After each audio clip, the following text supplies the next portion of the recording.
o'clock, everybody. Start pledge allegiance To the flag of the United States of America and to the republic for which it stands, one nation under God, indivisible, with liberty and justice for all. Motion to declare open meeting. So moved. Second to declare open meeting. All in favor, say aye. Aye. Opposed, no. Carried. Notifications of Open Meetings Act is in the back of the room. Roll call. Self, yes. Ryan? Yes. Kate? Yes. Chance? Melissa? Yes. Justin? Yes. Okay. Number 7, approve the agenda. We did have some wires crossed on some of the dates for between the paper and what, so the meeting was not ethically published. Gonna have to talk louder, we're older back here. It was on the wrong date in the paper, meeting was, so we had some action items on here tonight, but we're just going to move those to our next regular meeting. So we're just gonna do our discussion items tonight. Thank you. So we have an updated agenda there with those discussion items.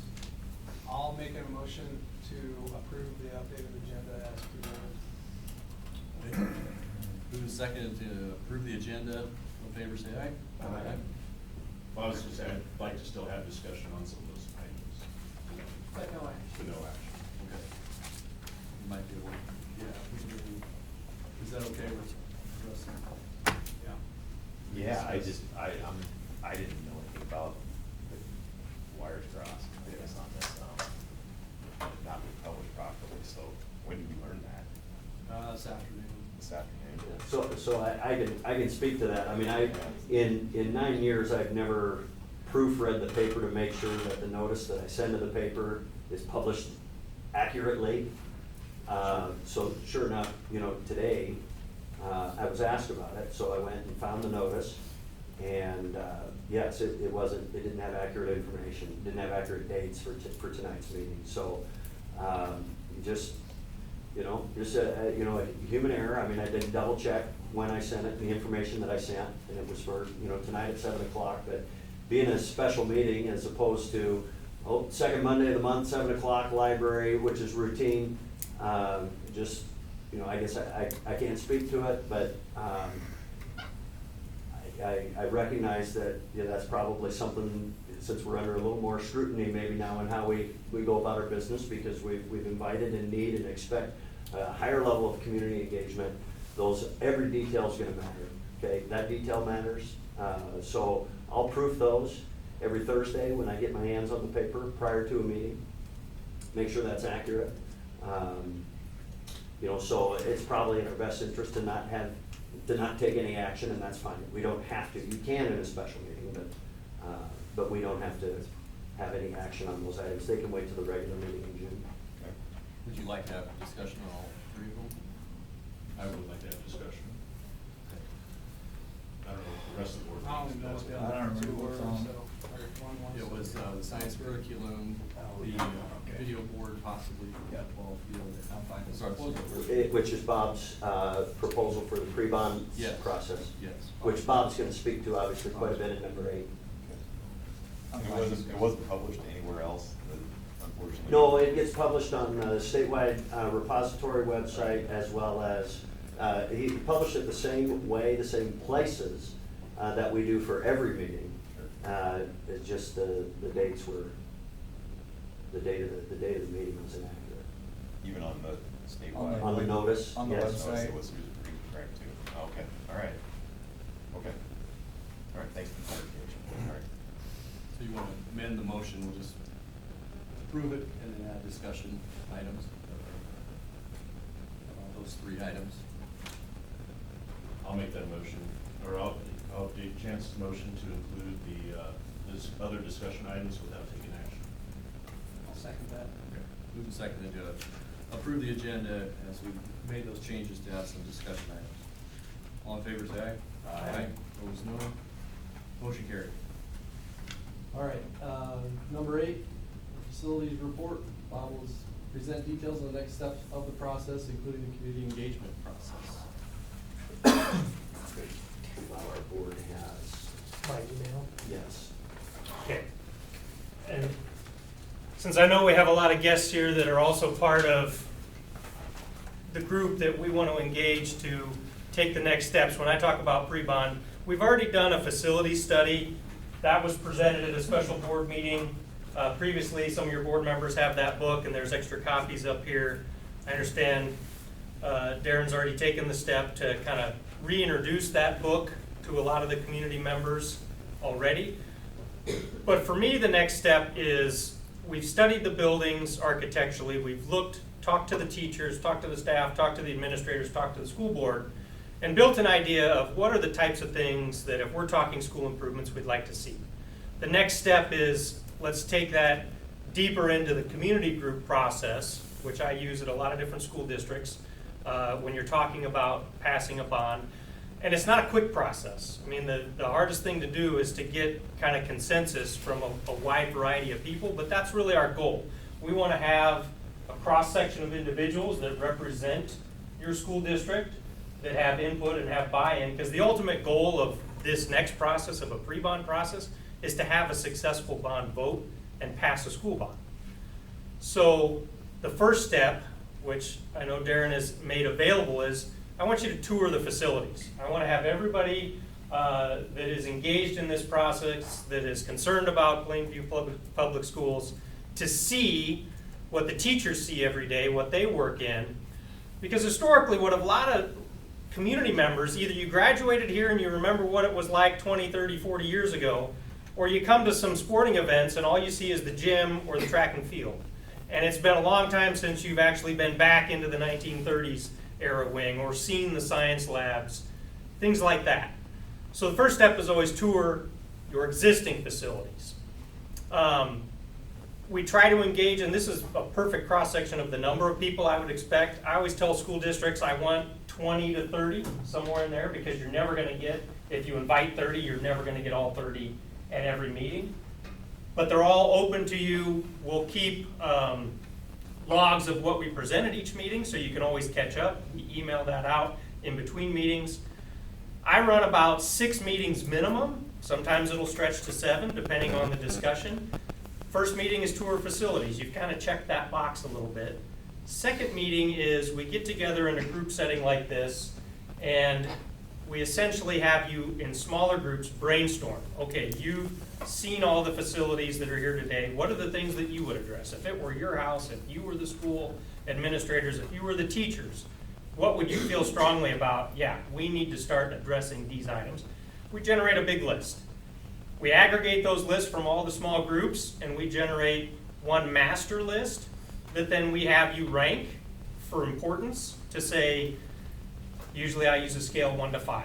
1 being, hey, this is really important, this is something you need to include in a bond, all the way down to a 5, which would be, hey, this is really like a wish list, this is a want, not a need, it has no business in a bond, and everything in between. And we start looking at how those rank as a group, because it's all blind. One thing you'll find in big groups a lot of times, some people aren't willing to vocalize their own opinion, but if you can give them a survey that they can respond to, we let the data then kind of speak for itself, and it helps me focus on what are the architectural solutions that I need to come back with to the groups as we start working through.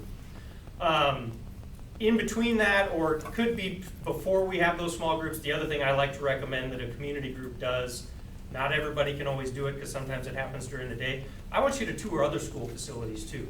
I've got school districts within the region that are easily 1, 2, maybe 3 hours max drive that you can look at. There's other facilities closer to you that they've used other architects, but Summerlin's a good example. They're a brand new school. It's not one of my jobs, but I've got other districts around the area, Wausau, Wayne, Laurel, Concord, Coleridge. We have facilities that have gone through this exact same process that you can go see what are modern school facilities that have been built within the last 5 years or less. What are they doing, right? Because that might help inform you as well as to what do you want to see in the future growth of Plainview. So we break into small groups, we build our master list. At that point, we're still not talking money. Okay, once we have the list and we have our first set of rankings, that's when I start coming back with some solutions and we start interjecting price then. And I want you to re-rank all of those same options that you thought, is it good or have no business in a bond. When money's not an object, once we interject money, then we start really honing in on what is gonna pass in a bond ideally. Because I can give you, just like I did in the facility audit, I can give you the bare minimum that could be a $5 million job, or I could give you the everything's included $40 million plus, right? Somewhere in between there is where the community of Plainview is gonna feel comfortable that this strikes the right balance for the needs of our students and the value that we can support in a bond, in a levy impact, things like that. So we start interjecting cost. Part of what I think we're here to talk about tonight as well is part of that process is involving a construction manager. And I know Derek's gonna speak to that. If we include a construction manager in the process, they are responsible to help assist me as I'm developing plans. They're developing cost estimates and sharing that with the group, so they'll show you where they're seeing the markets, where they know the electricians, the mechanical contractors, how they might approach the solutions I've come up with from a cost per square foot, from even some will give you a little bit better of a breakout than that. But it helps add, I would say, a layer of confidence to you, the community group, that it's not just me as the architect telling you here's the budget. It's the people in the trades that are doing these types of projects that know, yeah, if I'm gonna do a 40,000 square foot infill and this amount of new construction with these types of spaces, here's where I would expect that cost to budget out as. So that's probably meetings 4 and 5. We have a fiscal agent who would be involved at that point. Once we start throwing money into the equation and telling you, hey, solution A might be 15 million, solution B might be 25 million. Where does that fall? What's the fiscal impact? What are the levy impacts? A lot of times those fiscal agents will be able to build you even calculators to tell you if you want to look at your own specific case of how you might own ag land. Maybe some's irrigated, maybe some's not, because that'll affect the levy impacts that you will face as individuals. But we're also talking broader terms, like how many pennies per million does it take of construction value in levy impact. So the fiscal agent will lead that discussion. That's usually towards meeting 5.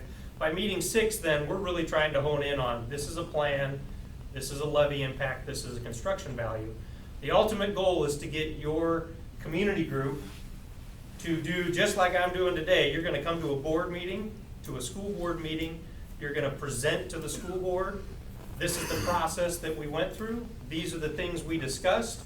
These were the pros and cons, but here's where we landed as a community group on a scope and a value and a recommendation to the school board to say, we would recommend you pursue a project such as this. Ultimately, the final decision is with the school board. You can accept their recommendation as is. You could tweak it slightly.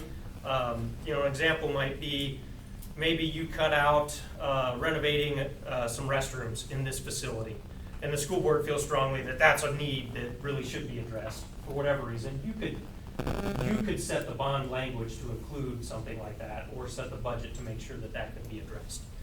But ultimately, you are their sounding board to make a sound decision to help them put forth a bond that ultimately we want to successfully pass. So in Nebraska, you need 50% plus 1.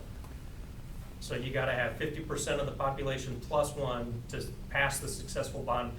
That's what your charge as members of this community group process, this pre-bond process, that's what we're after.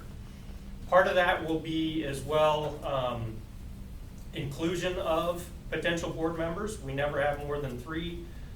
It's up to you how you want to break yourselves up. I've had school districts that will have rotations every meeting. You'll have different board members that just sit in and listen. Or I've had school boards that pick their building committee and it's the same 3 that always go there. How much you want to be involved. It's good to have members of the administration, your superintendents, your principals, some teachers even, because they can add some, there's always questions that come up. Well, how often do you use those locker rooms? What is the condition of your science lab faucets? Things like that. It's good to have not just community group members, but also some representation from the school in that process. Whether or not they choose to vote in the surveys is up to them. If they don't want to skew the survey results, that's all a topic for discussion. But generally what I like to do I would propose roughly 6 meetings. The timing of that, I think, is still a little in the air, because it's gonna depend on the process for the CM and how far we wanna get into those meetings before they are involved. If you have a CM on board, it's helpful for them to hear all the same discussion, because it informs how they approach it from both a cost estimating standpoint and potentially a phasing standpoint. Even at this early stage, if we're talking about, we might demolish part of a building and then rebuild part of a building, in their mind, they're also taking time into account. Understanding that you've got an occupied school, that during portions of this construction, you're probably building the new school areas while still occupying parts of the old school. So how do they phase that? Are there things that make more sense that once we get part of the new piece built, then we can vacate part of the existing? This, for example, if we renovated this room, could this be accomplished in a summer? If it can, great. Then you're not interfering with students. But if it has to happen during school, how can you separate this out while maintaining the safety of the students, the education of the students? It's nice to have them have a seat at the table when you're talking about complex renovations and additions. So that's my bond process going forward. It's generally 6 meetings. At a minimum, I would tell you, it probably takes 2.5, 3 months if you're going every 2 weeks. You're already a little ahead of that with doing the building tours, but on the flip side, Derek, I think, will speak to the timeline that you have to follow to bring a CM on board, because that is state statute and there are minimum dates and things you have to hit. So with that, I'll open it up for questions on what I've described as the pre-bond process. Any questions from members of the committee? I've contacted superintendents at Laurel and Wayne to try to coordinate a time, maybe to hit both of those schools at the same time. The coordinated dates that they gave me are next Monday, Tuesday. Now, I don't know if I'm getting ahead of you potentially, or whether it even matters, you know, when we start to find an opportunity to put our eyes on some modern space that might, you know, we might consider. But so I may just push out a note to y'all that, hey, the motor coach is leaving at 4 o'clock on Monday, and we'll get back about 8. Something along those lines. Obviously, a late afternoon, early evening next Monday or Tuesday. Neither are set yet, but they both responded to me that both of those days would work for them. I asked about a Sunday. I hate to ask, you know, a superintendent from another school to come in on a Sunday.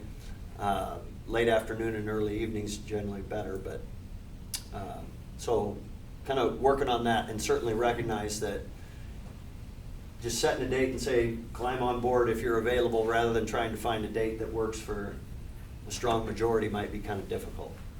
And the only other challenge you might face is knowing superintendents. Some of them like to take a vacation right after school gets out, Yeah. so they might not be there. Those 2 dudes are around next week though. Green? Can I clarify, when you say 50% plus 1, you said 50% of the population? Of the voting Or just the population. ones that voted?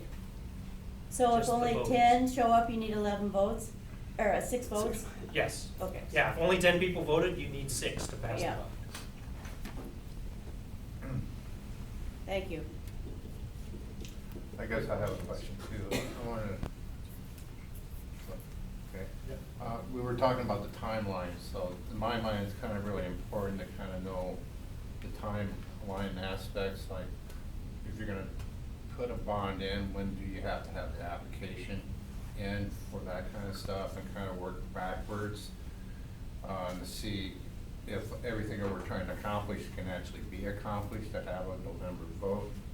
And it's a little bit easier for me, at least, to be able to say, by this time, we should have this much accomplished, by this time, this accomplished. Otherwise, I just feel like I'm running by the seat of the pants.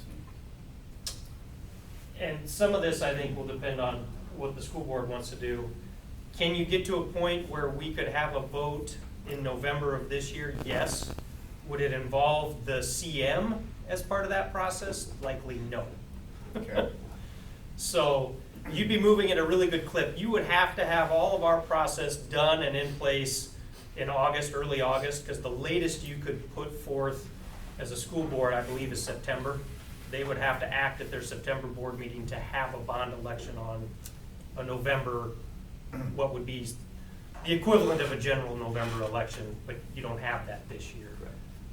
So how would it work if we did not do a November? How does the process, when's the next opportunity to? Yeah, I'll just jump in. I'm Okay, Derek sorry. Aldridge, I'm the lawyer with the Perry Law Firm in Lincoln, and thanks for inviting me out.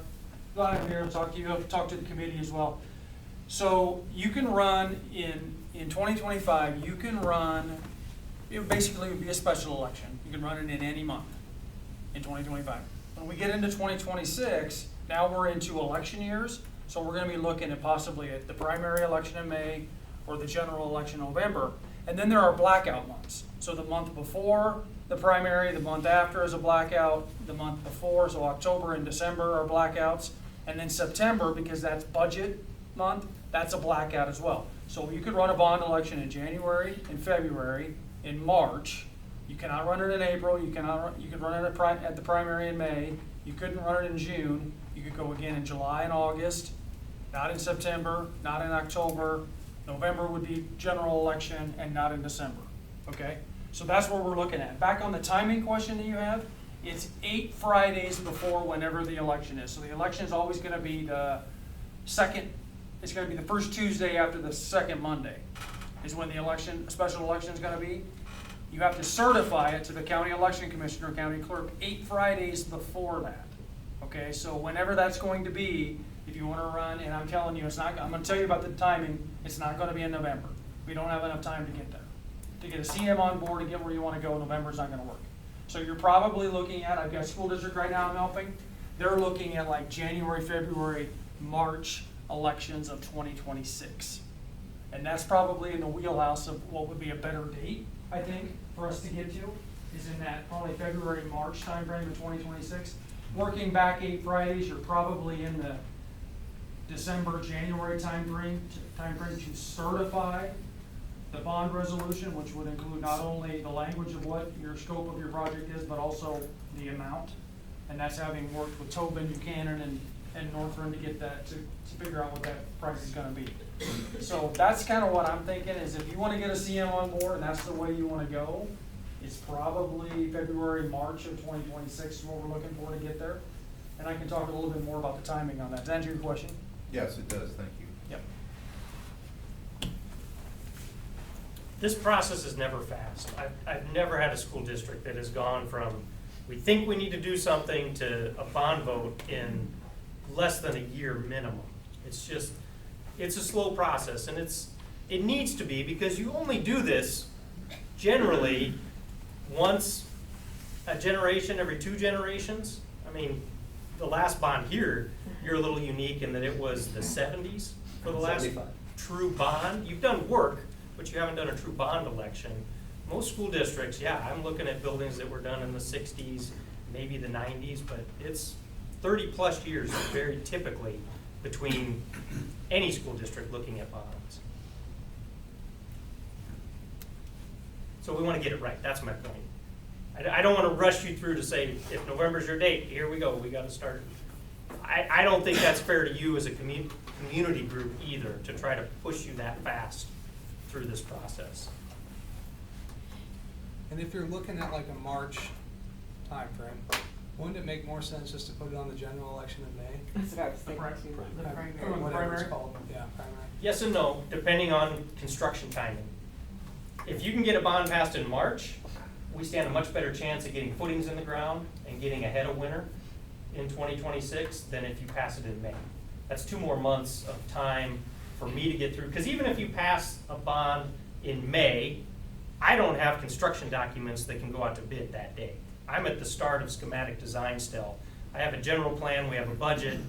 I'm gonna spend the next number of months going back through with the school board, with the staff, refining the plan, building the construction details, getting into the nitty-gritty of, can I get a brick match, can I get, what type of aluminum frame system, things like that.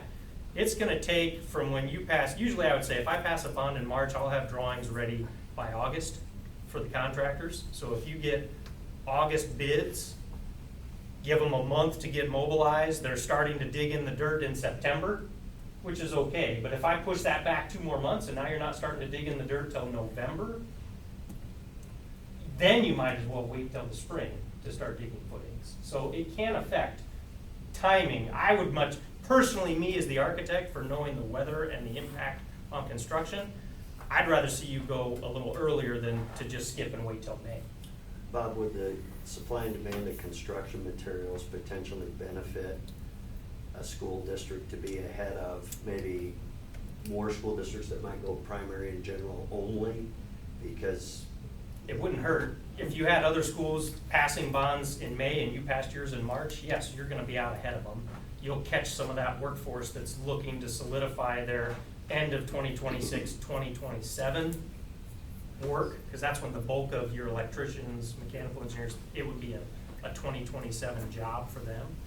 So yes, anytime you can be the first out the gate is better, but you're also gonna be potentially after somebody who did go in November. So there's always schools, every cycle, there's always schools working on bonds. There was, There are how some many, already. 3 that just passed? Yeah, I'm already working on some right now. and I personally, for you, from a construction timeline, I'm just saying, I think it benefits you as a school district to get your footings in the ground while it's still somewhat summer/fall versus late fall, early winter. Because you'll incur extra costs that don't go into the building when you try to build through the winter, certain types of construction. As long as you can get the footings in the ground, if it's steel frame, you can throw steel all winter long, that's not a big deal. Can't do masonry without tenting it, heating it, and spending a lot of extra dollars on elements like that. So this facility, if you were trying to build these walls in December, it would cost you more as a school district to do masonry through those ones. So wouldn't it almost make more sense to wait until the 2026 general election, and that way you have like December, January, February, the cold, shitty months to get planned, and then as soon as spring hits in March, you take off? I've had successful construction jobs that started after November election, and I've had successful ones that started. It just depends on having those conversations with your construction manager and having them understand when are they gonna get drawings and when can they start lining up their subs. The downside to, if we're starting today, the downside to waiting more than a year is you're just gonna incur that much more inflation between November of this year and November of 2026. You're gonna see 2 cycles of year-end cost increases versus just one. I tend to agree with Chance here, going to general election, because 4 of us will be up for re-election, and the people really can speak to the polls, who they want here, and what they support, and if they want the bond at all. Yeah, and it's up to you to call the election. I'm just giving you feedback from a construction standpoint of when I think it would be beneficial to the district from a cost standpoint. Understood. That's a reasonable timeline for the group, I mean, to not be rushed, to have everything in place. You're saying November of this year or November of next November year? of next year, Yes. the general election, when 4 of us. are Yeah, up if for you're not re-election. talking doing a vote till November of 2026, we've got plenty I mean, of time. March, if we do that in March, February, March, is that, you feel that's a comfortable timeline for the group? Oh, yeah, Okay. that's plenty comfortable. I've done some March elections where I didn't start this process till August. And the board decides what type of election it is, whether it's, you mail a ballot to everyone. No, the county No, clerk county decides. County clerk. County clerk's gonna decide that. And they decide that based on They're gonna timing? I almost guarantee they're gonna do a mail-in on the special election. They will do a walk-up in the primary in May, and the general in November. But if it's a special election outside of that, they're gonna almost guarantee it's gonna be a mail-in. They're going to have poll workers for your May votes and your November votes, but they won't want to try to incur the expense in the process. Well, they don't. Putting They in always, places. you will pay 100% of the special election costs, 100%. What's like the participation rate, like if you do it in a special election in March versus a primary or general? Like, I've is heard there it goes both ways. I heard it goes both ways on whether you'll have a better turnout on special election versus the walk-up mail-in and primary or either way. I've heard it both ways. What is the cost of a special If it's a mail-in, it's Yeah. all the costs for printing, mailing out, all of that. Yeah, if there was something else. And that's information we can get you throughout the process. We just have to contact the county clerk and say, if we wanted to run a special election, what we anticipate. They know how many registered voters we have. I could probably get that answer for you in one quick phone call. What would a special election cost the district? So then that goes out to like Antelope County, Alex County. Everybody resident in Plainview Public School District. Your primary county will be the ones responsible for certifying everything, but it will involve the adjacent counties that also have landowners in the district or residents. Now, one other caveat to keep in mind through this process, not to be the rain cloud on all of this, but the legislature has for the last 2 years tried to limit when you can run bond election for schools, okay? And they're trying to limit it down to just the general election. They've had a caveat to put it in for maybe just the primary. So to answer your question, we may not have a choice. We may, if they come back next year, it is a short session next year, but if they come back next year and they get this momentum to get it passed, we may not have a choice. We may get stuck with doing it in primary or general, as opposed to a special.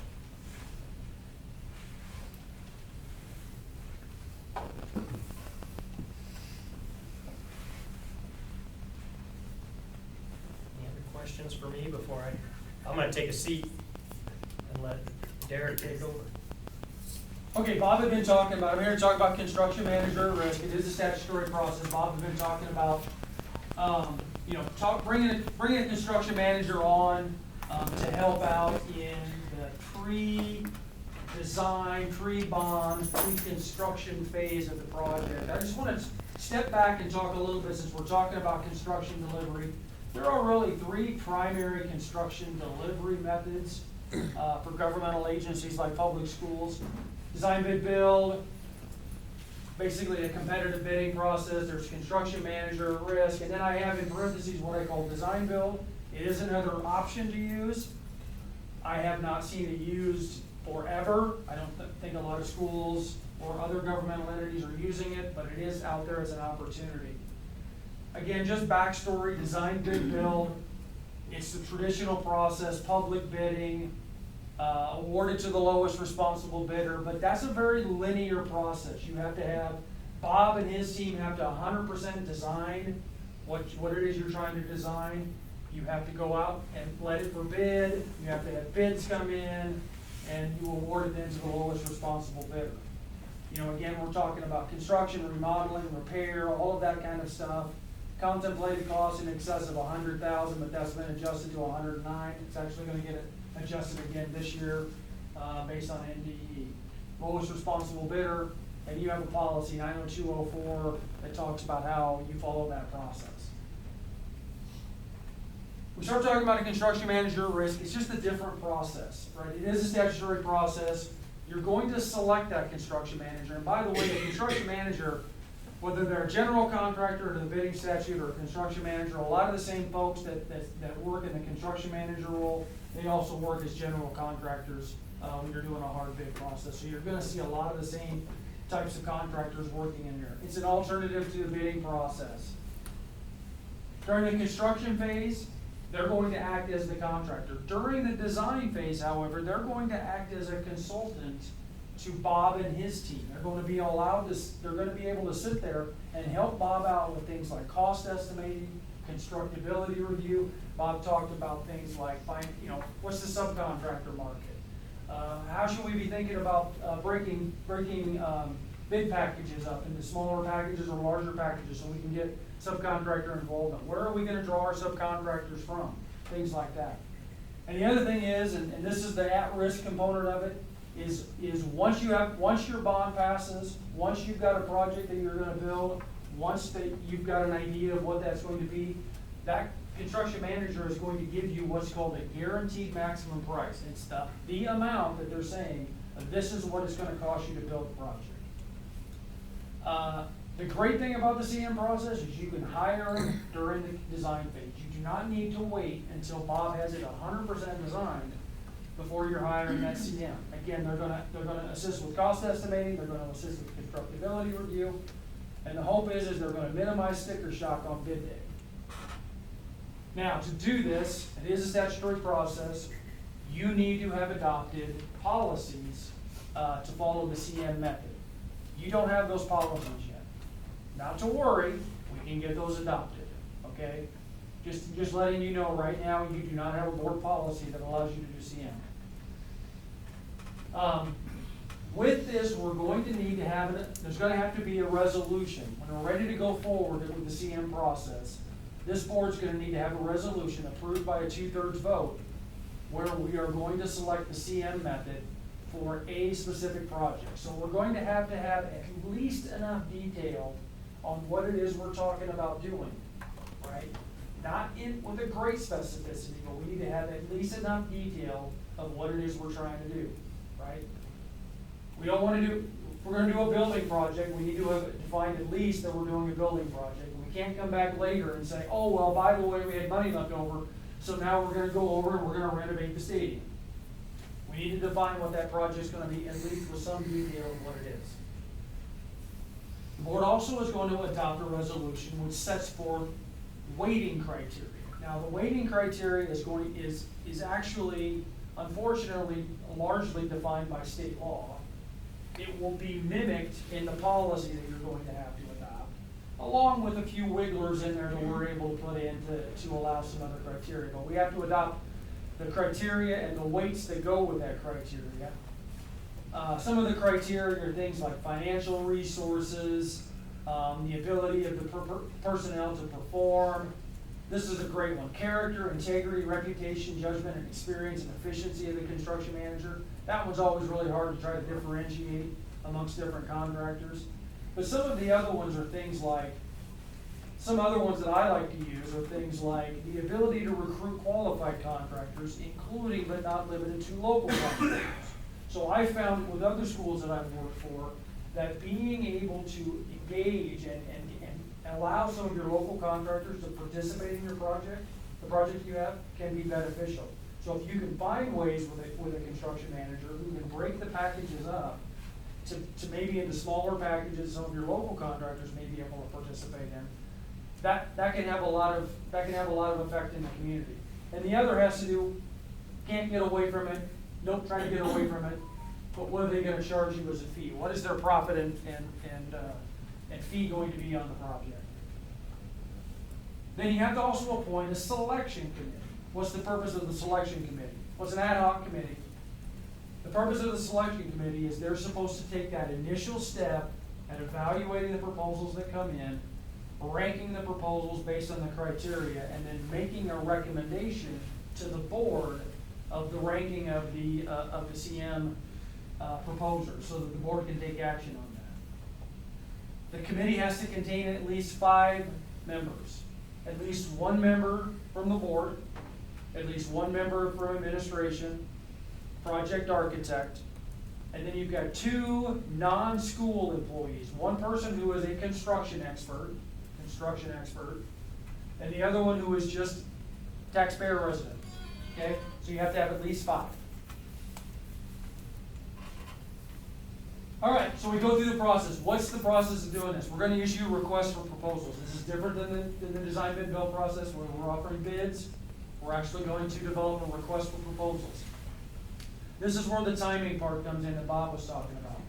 We issue the RFP, we have to publish a notice in the newspaper, we issue the RFP. It has to be out on the street for at least 30 days before we accept proposals. So there is a pretty long window there where we have to have proposals out on the street before we can actually move forward with evaluating those proposals. The RFP has to contain the project statements. I talked about earlier, the board has to adopt a resolution where they define the project. This is really some of the meat and bones of what that project is. What is the scope and nature of the project? Where is it gonna be located? An estimate on what the budget's gonna be and an estimate on what the schedule is gonna be for design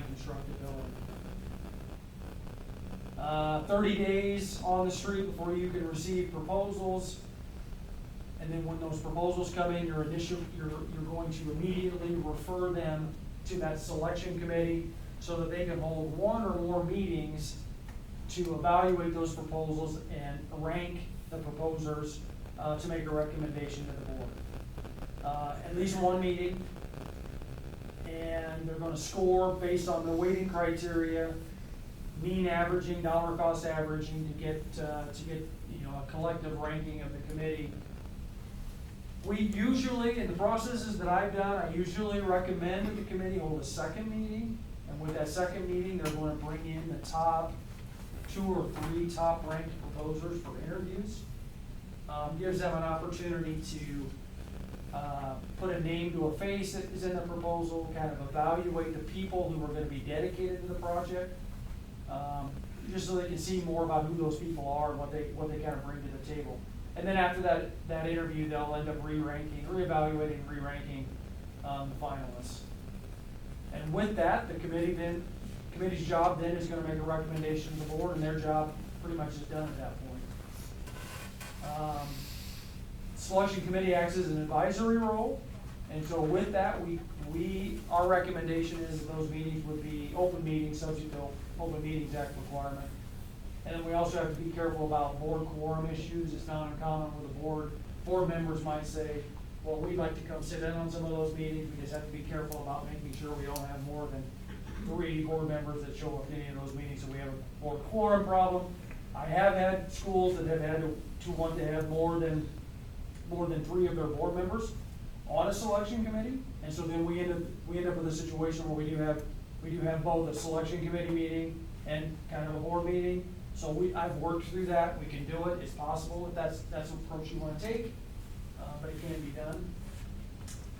So selection committee makes that recommendation to the board. The board's going to receive the recommendation. Then it's up to you, board members, as to what you want to do with that. You can simply adopt the recommendation and move forward with that. You can reject the recommendation, or you can take other action as needed. And it could include the board going through the entire process of reevaluating and re-ranking the proposals in the CM. At that point, if you adopt the recommendation of the selection committee, you're going to authorize negotiation of a contract with that top-ranked construction manager at risk.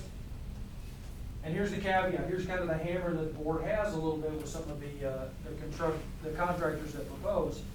If a satisfactory contract cannot be negotiated with that top-ranked proposer, the board can authorize ceasing negotiations with that top-ranked proposer and moving on to the second-ranked proposer. I've actually had to do that probably 4 times here in the last 3 or 4 years. So it is an option that's available, and it is an option that can be played if necessary, because you have a construction manager that isn't willing to negotiate the contract that's satisfactory to the school. And after that point, we're going to negotiate the contract, you're going to sign that contract, and you've contracted up with that construction manager. At that point, right, we're going to know, for the most part, we're going to know what the CM expects to be paid, but we're not going to have any idea what this building project is going to cost at that time. Right, because we're still pre-bond, pre-design, pre-construction, we're still all of that. We don't know what any of it's gonna cost us. Again, we've talked about this, CM's gonna assist the school in the architect and cost estimating, constructability.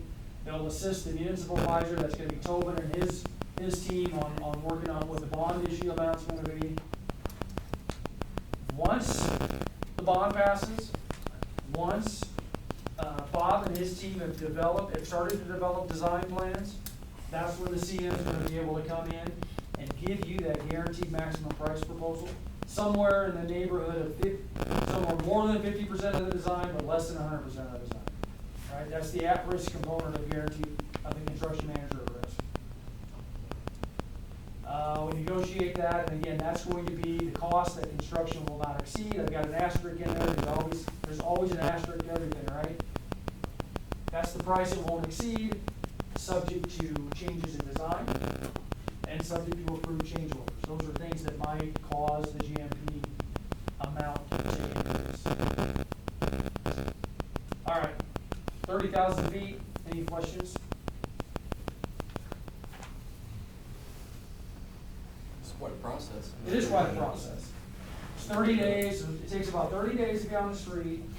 It's gonna take you probably at least 3 weeks to get through your selection committee process before it comes back to the board, for the board to take action on the recommendation. And then I would love to be able to say we can get a contract done in a month, but it just isn't happening that way. The contractors and their attorneys are taking longer to finalize those contracts. It's taking more like 2 months to get that done. So it is a bit of a process. Most of them, if we're comfortable with the fact that we're gonna be able to get a contract negotiated, they will work.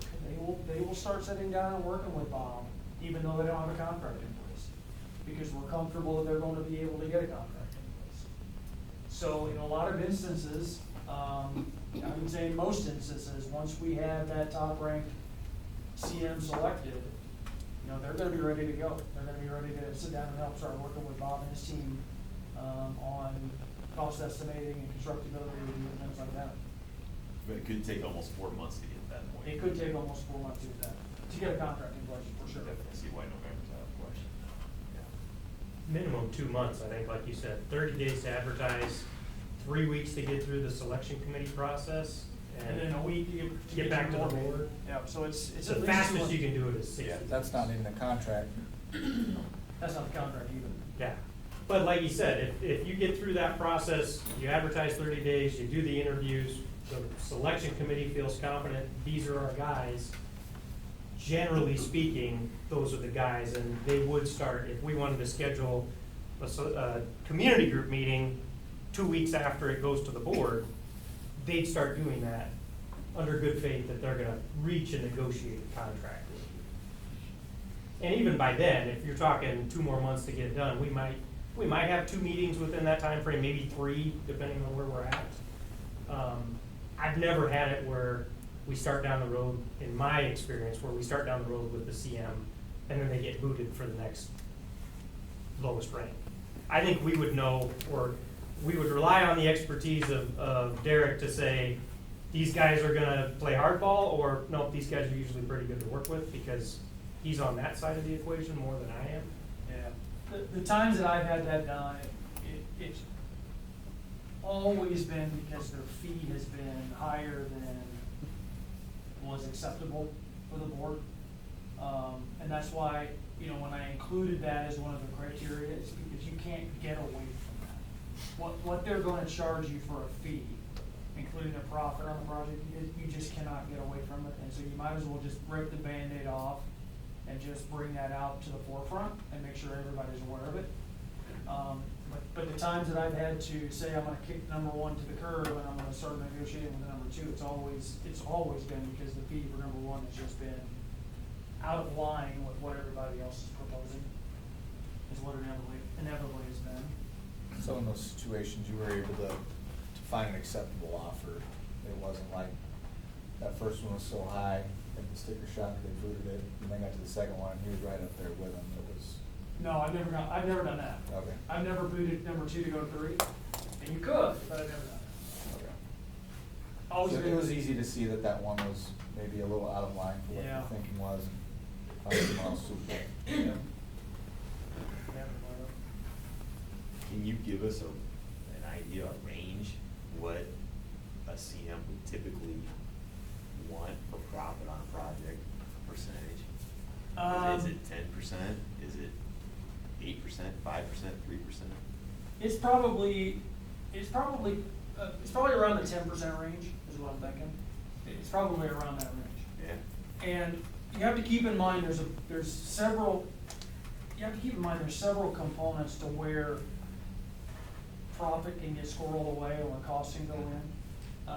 We've worked hard over the years to try to kind of narrow down, you know, you're gonna have a job site superintendent that's gonna be on the job site every day of or Monday through Friday of every week, and so we have them kind of define out what kind of their personnel costs are gonna be and what some of the profit costs are gonna be. The one that's harder is what I call the general conditions costs, and that's gonna be things like, you know, job site perimeter, a job site trailer, a job site truck, superintendent truck, you know, skid steer loader, rough terrain fork, other equipment that they're gonna have on the site. those things that you need to have for a successful construction project, but you won't see them in the final product, final finished product, but you have to have them. General, what they lump into what they call the general conditions, and the problem is that can become a profit center for some general contractors, and so we have, it becomes difficult at that point to kind of get down and way down into the weeds to figure out, okay, where are some extra costs being piled on? In terms of the straight up costs that we can see, just overhead profit and risk, and, personnel costs, the manpower they have to throw into it, 10% is probably in the ballpark. That's all I'm asking for, Yeah. just a But round. that's not the fee percentage that they would propose. No. No, not the fee, I Yeah. The understand fee that. is gonna be Yeah, like I understand around that. 2%, Yeah. but they're gonna have a Okay. whole bunch of personnel involved. Like that job site superintendent's gonna be there every day, Mhm. right? They're, Yep. Darren's gonna become good buddies with the job site superintendent.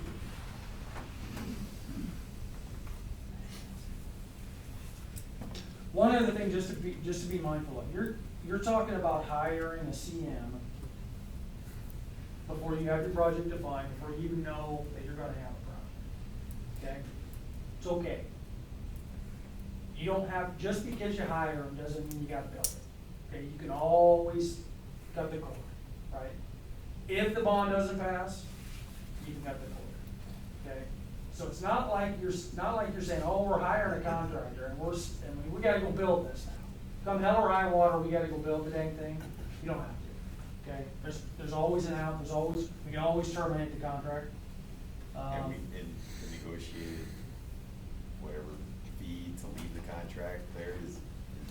Well, I don't allow a separation fee in mine. You don't? I Okay. don't. Okay. Some do, So but we're I not don't. out anything, no matter what? I don't. Okay. Now, they're gonna get paid for the time they put into it, Yeah. for what they work. Now, what I also try to do in a pre-bond is, I work with Darren, work with other soups, maybe work with the board and say, okay, let's talk about doing a little bit of a loss leader here. Let's talk about having them cap the amount of fees that we'll pay them pre-bond, right? So I'm doing one right now where we capped it at about $10,000. That's it. And that's the most you would be exposed to pay. However, I dangle the carrot and I'll say, bond fails, all you get is $10,000. Bond passes, and I'll let you get paid the amount of time you put in pre-bond, right? So you're gonna get paid the full amount. Can I do that? Because I don't want them to skimp pre-bond. I want them to be available to help Bob and to help your community committee be available. So I don't want them to skimp and say, well, I'm only putting in $10,000. No. Put in as much as you think you need to make this thing successful, right? And we'll skin into the game and be successful at it. And when it's successful, you can recoup all your fees. But if it's not, you're gonna be capped. Good.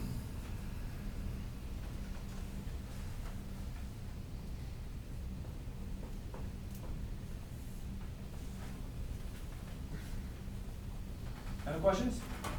One more. Yep. So, we probably will get a CM hired probably, let's just say by October. Okay? How, after that CM is hired, anyway, how many months, and I know this, it depends on a lot of different factors, but what's an adequate timeline before we actually have that guaranteed price in front of us? Are we talking 120 days? Well, it won't be until after the bond. It will not be until after the bond passes. Okay, so I won't mix. And it won't be for probably Okay. 3 or 4 3 or months 4 after, months. 3 or 4 months after Bob starts. Okay, so probably 4 months after that CM is hired, we'll have an idea of what this what we're gonna have to ask for on the bond. Well, for sure. Yeah. I would say at a minimum, you want at least 3 months pre-bond, pre-call, working with Bob and his team and the fiscal agent to come up with what the bond ask will be for the bond resolution. You'd like to have 3 months. Okay. We've done some in less, we've done some in 2. Did one over Christmas, wasn't the greatest time to do it at all, right, Bob? It was a horrible time to do it, but they did it, and they were successful. We said October, November, December, for a January bond call would put you at a March 26th special election, or a May primary. And I would tell you, if you pass a bond in March, and I start doing my drawings, I would have an initial package that the CMs could start pricing into June, early July. So they would then take a couple of weeks to vet that out through their estimating department. They would engage trade partners, the subcontractors, to build the GMP. So it could be August. If you pass a bond in March, it could be August before you see a GMP, even if I'm still working on the drawings. That's where Derek mentioned, hey, it could be as early as 50%, but you don't want it at 100% because they need some skin in the game. So that's generally what and it depends on the complexity of what do we end up with as a project too. Yeah. If we end up with a much smaller, simply defined project, it could be a little faster. Yep. If it grows in scope, it might be, I get it done in August and you have a GMP in September. But that's roughly the timelines. So I might be misunderstanding you, but we won't know the guaranteed maximum price until after the bond passes? Correct. So how is that even fair to like the taxpayers? They don't even know what they're voting on, like how much? Well, no, they will know. They will know. You're gonna and that's the whole beauty of hiring a CM pre-bond, is that the whole goal of that is working with the design team is to really figure out before the bond what your GMP is gonna be, what your GMP has to be. So they're gonna have like a range already, like. Yeah, they're gonna have a cost estimate. They're gonna be working on Not to cost. exceed X X amount. amount of dollars. What I will tell you in my experience is whatever we end up with at the end of the pre-bond process, if we come to the school board and say it is 24.9 million, and that's what the CM has built, and here's all and it would include not just construction costs, but my fees, design contingencies, FF&E, it's total bond scope. Whatever that number hits, typically the CMs I work with, that's the GMP. Yeah. And it just comes down to how do we flex some of the owner's contingency or the FF&E budgets. As you start, the normal term that I always have is scope creep. So you pass a bond in March, and now everybody knows it's real, and well, I know we talked about just renovating these science labs, but could we also come in here and redo the casework in between for storage? And hey, this door at the front, I know we didn't talk about the south entrance, but man, those doors have been a problem. Could we just replace those? So it's a balancing act of what is the total project then, because the scope creep tends to happen within the design process. Or you just do a really good job of corralling us and the administrators in our process to say, no, we'll deal with that 2 years from now. I've had school districts that have said, this is the bond vote, we're not doing anything more with the bond money, but then when we get done, since we're gonna have contractors here, we really need a new fire alarm in the high school, but I'm gonna use my special building fund, because that's a defined number. We were gonna do that job anyways next summer, but now that we have a bond, we wanna roll it into the bond too. So their GMP could include that, but it wouldn't be funded with bond money, it would be funded with other school resources that were already kind of earmarked for that anyways. It doesn't happen often, but where I've seen schools potentially get into trouble is when they do a bond election and then they hire the CM after that, because the CM hasn't had an opportunity to put eyes on the bond number to make sure, is that a good number to be asking the taxpayers to vote for? And then all of a sudden you come in and realize you've got built-in scope creep that you didn't anticipate, and that's where I've seen schools get upside down. Coming in, having the CM come in before the bond process and sitting at the table working with Bob and with Tobin to come up with that number, much higher levels of success, much higher levels of success being able to hit that number. Because essentially what we're saying to them is, you're helping us for the bond process to basically develop what the GMP is gonna be, even though we don't call it a GMP. But essentially that's what it is. And I think that's the expectation of your taxpayers. If they go through the process and they tell you, this is the pot of money that we're saying you should have us vote on, I've never seen them come back and say, yeah, we're gonna add $5 more million to it. The scope creep is never that. I'm talking 50,000, 100,000 in scope creep to where you'd say, well, the bond was 25 million, but their GMP is 25.1.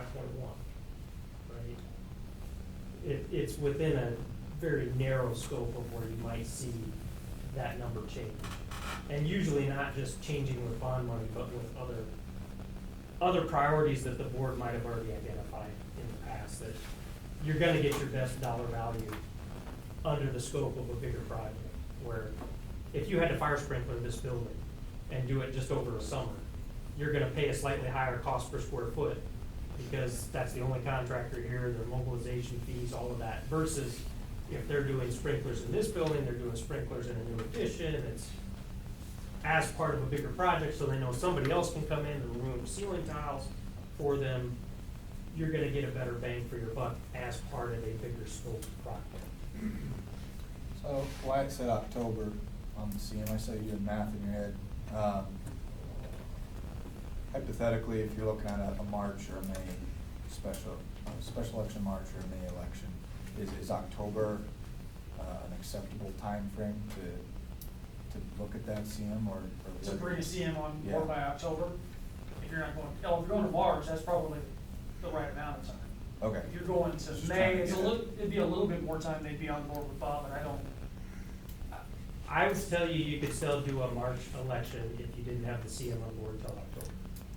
Okay. If at your October board meeting, that second Monday of October, if you acted as a board, I think, knowing the process that we've already done, you could get to the point where you would have to vote as a board on the bond scope by January.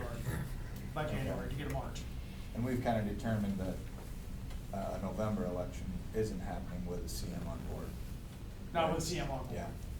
So if that's the way we would want to go, it'd be at least spring and looking at a CM this fall, potentially. That'd be that timeline, if that's. the way If you we want go. to see them on board to help Bob and Tolan. Right. Which sounds like that's the way you've seen the most success. I would say that is where Yeah. I've seen the most success, yes. We need to give people a real number to look at. I think your community's gonna be a lot more comfortable if you come in and say, we've worked with this construction manager, Yeah. whoever it is. Yep, I mean, that's what their expertise is, cost estimate, yep. right? I think you're going to be able to look your community in the eye and say, we've done our due diligence, we brought a professional, I call them professional, but we brought a professional contractor on board to really look at this and come up with, numbers.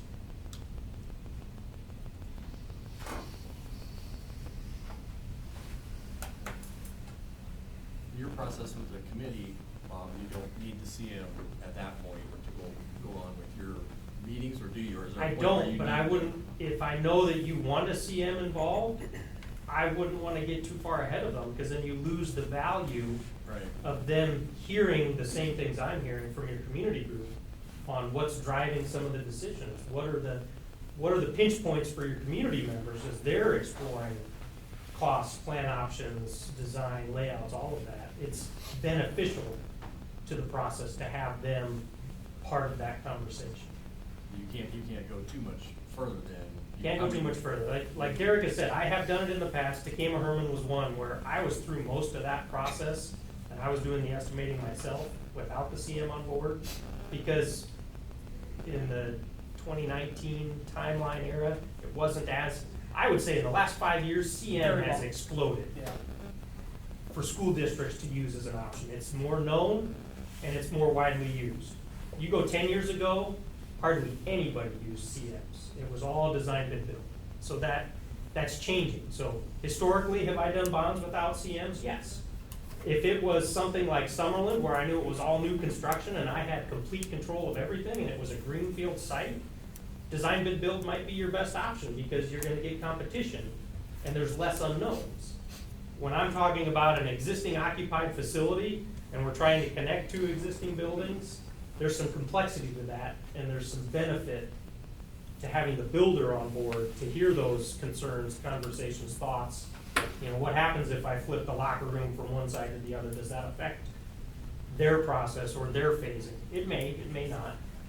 But if they're part of that conversation, I think the net end result for the construction process is better because they have an understanding and they have time to talk to the school to say, okay, Darren, can you vacate your office personnel before May? Could we get that space in April? And if they know they can have that sooner, it's gonna be reflected in the GMP numbers, in even the pre-bond process. Because we'll get into a little bit of that detail, talking about, is this constructible? Is there hiccups that they would see to what I design as an architect versus how would they build it? It's pretty typical for school districts to modify their academic calendar based on construction. Okay, we're gonna do that whole start after Labor Day maybe and go through, Memorial Day or into June, making sure you get your required number of hours and such. So, and we, as you guys know, we always have more hours than we need. We could get creative if we have to, working with our architect, working with our construction manager. So that's a pretty routine thing for school districts to do, is to have a unique start-stop of the school year based on construction. Yeah, so that summer of 2027, you may say, let's end school a week earlier in May, and let's push the start of school back another week in August. 4 solid months maybe. And give you just a little more breathing room for that summer crunch that everybody's trying to hit. That's another benefit of having them on board early. They can tell you, yeah, boy, if you can move school up another week there, that will benefit and save you dollars. It sounds like there's zero con to a construction manager versus the other way. I mean, like, is there a con? Cost. You might pay a little bit Yeah, more you for, might- You a might, little bit of you cost. might pay a little more. but the quality is gonna be there, and the timelines are usually Yeah, better. not missed. Mhm. When we go out for a hard bid and we take the lowest responsible bidder, I will tell you, there's times where I have projects where I just know that contractor never hits deadlines. They just historically don't. I guess our exposure anyway is only $10,000 anyway. Well, Balance pick your to the number. benefit. Pick your number. Well, I'm whatever. telling you, You the know what I example mean. I gave was 10. Yeah, Yeah. but Pick you your know, number. it's somewhere around there anyway. I guess Having the that ability to benefit. cap it. I don't see why would, anyway, when you're talking the amount of dollars anyway that. Sounds like you're gonna So, do that. Good quality product. Yep. So. I don't see a reason not to. Is it fair to say that we understand why maybe you don't want to do this, but once every 50 years? Right? I mean, this, you can see why people kind of kick the can down the road on this kind of thing. Well, we can get another year, we can get another 5 year, because this is quite a process, and these guys are speaking a language that we're maybe not familiar with, but we trust and rely on their expertise, and it's required in this process. But our board, this was kind of started this conversation going on almost a year ago, right? And that maybe we need to look at this, maybe we need to do something, because I think we hired Bob in September of last year to start that facility audit. Since that time, the board has been generally enthusiastic and unanimous to get us to this point, and to bring you all on as well as advisors. From this point on, it's going to take a tremendous amount of courage. Because everything's been relatively easy to this point, and it's going to start to become quite a bit more difficult, because you're going to hear from stakeholders. And Bob's taught me that 30% of our people are already no, before even knowing or understanding anything about or caring to come see our facilities. They're already no. That's just the way it is. And you'll hear from them, but if you believe in this and you believe something needs to be done, and I mentioned to you last week, I hope everybody in this room believes that some facility investment is necessary, some facility investment. So I hope there's no already knows in this room. But that could be reality. So it's going to take a whole lot of courage from this point on to stay the course, to advocate for what I believe we collectively believe is that we need something. We need some level of capital investment, whether it's a 50-year plan or just maybe the 1920 building needs to go. Okay, so I'll just say again, certainly appreciate you all being here tonight. You can think of 15 other things you'd rather be doing in places you'd rather be right now. And we've got many months to go.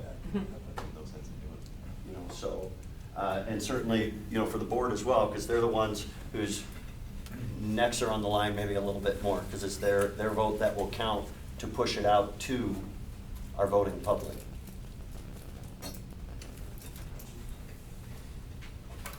Just to piggyback on what Darren's saying, I wouldn't tell you, if he can set up a tour to go to see Laurel and go to see Wayne, and that can happen next week, go do it. As long as you go experience the spaces, maybe take some pictures of it. You know, if we wait 2 more months to start meeting regularly as a group with a CM, at least you'll have had the chance to see those spaces, and you can bring that knowledge to the process. So, and maybe it's setting up a tour now as school is out, and a tour again in August for those who couldn't go in May or June. You have that opportunity. Or take the opportunity as your children, if you're parents and they're going to another district, see if you can get around to some other parts of the school. Usually they like to lock parts off, but if they know you're interested in why you're asking and you can talk to an administrator, a lot of times they're more than happy to show you their school facility. It's usually not hard to set up tours. So we've been talking millions, and I just want to clarify, so I understand from the board it's gonna cost $15,000 to support the floors that are in the 1920 building for safety. Is it feasible to knock that down and save $15,000 when we're talking about millions? Is that a feasibility? Depends what your goal is. That $15,000 is to say, we're not changing anything else. We're just gonna re-secure the floor and everything continues on as it has been. It's $15,000 you wouldn't have to spend to eventually tear down 10 years from now. I can't tell you, if you don't do anything now, how long it would be before there's action again to try to do something more holistic, like So we closing can't the really street. say, save that $15,000 because we know we're gonna do this? We can't say that, board? Can we say that, board? To the board? I suppose it depends on, you know, we may need to get a recommendation on that, but, you know, the safety issue of that, Mhm. that if we don't do something to that and then something happens. So, yeah, I understand your thought on, we spend the 15,000, in 2-3 years, we're gonna tear that thing down. Well, that 15,000 secured that building for those kids to be in during those school years, so. Yeah. We had recommendations as far back as 2016, is that the year? 2016, it was first recommended they address that, and nothing's been done yet. We just kind of said, man, if something did happen, and say the bond doesn't pass, and we still haven't done anything there. If something did happen to those kids, and we've been hearing about this for 9 years, 15,000 isn't a whole lot. Yeah, It won't be 15,000 in 5 years. Right. yeah. We all know that, right? So we're not gonna start this right away, so 15,000 is an okay investment for safety at this point. It will let me sleep at night Yeah. on that. Okay. Your kids will be in that facility for at least another year, minimum, no matter what you do. Okay, so thank you for that explanation. I have a question. So if the general contractor says it's like 30 million per project, and it comes in at 29, we only spend 29 million, is that right? That's right. But it Can. comes in at 31, Usually it never comes in at 31. With the CM process, what we end up with is they're continuing to cost estimate during the regular design process. So I'll have packages, it's schematic design, design development, and then a final construction document. So we'll have, even after the pre-bond process, once it's a real job, you pass the bond, I start in earnest with the design process, all the engineering, all the mechanical, electrical systems. They will do check-ins and they will make recommendations. Hey, you know, at the bond phase, we were saying it was 30 million. And now that we're seeing some more detail, it's crept up to 30.5. So we would recommend maybe you change from masonry to precast. And we think you can save 400,000, depending on the timeline.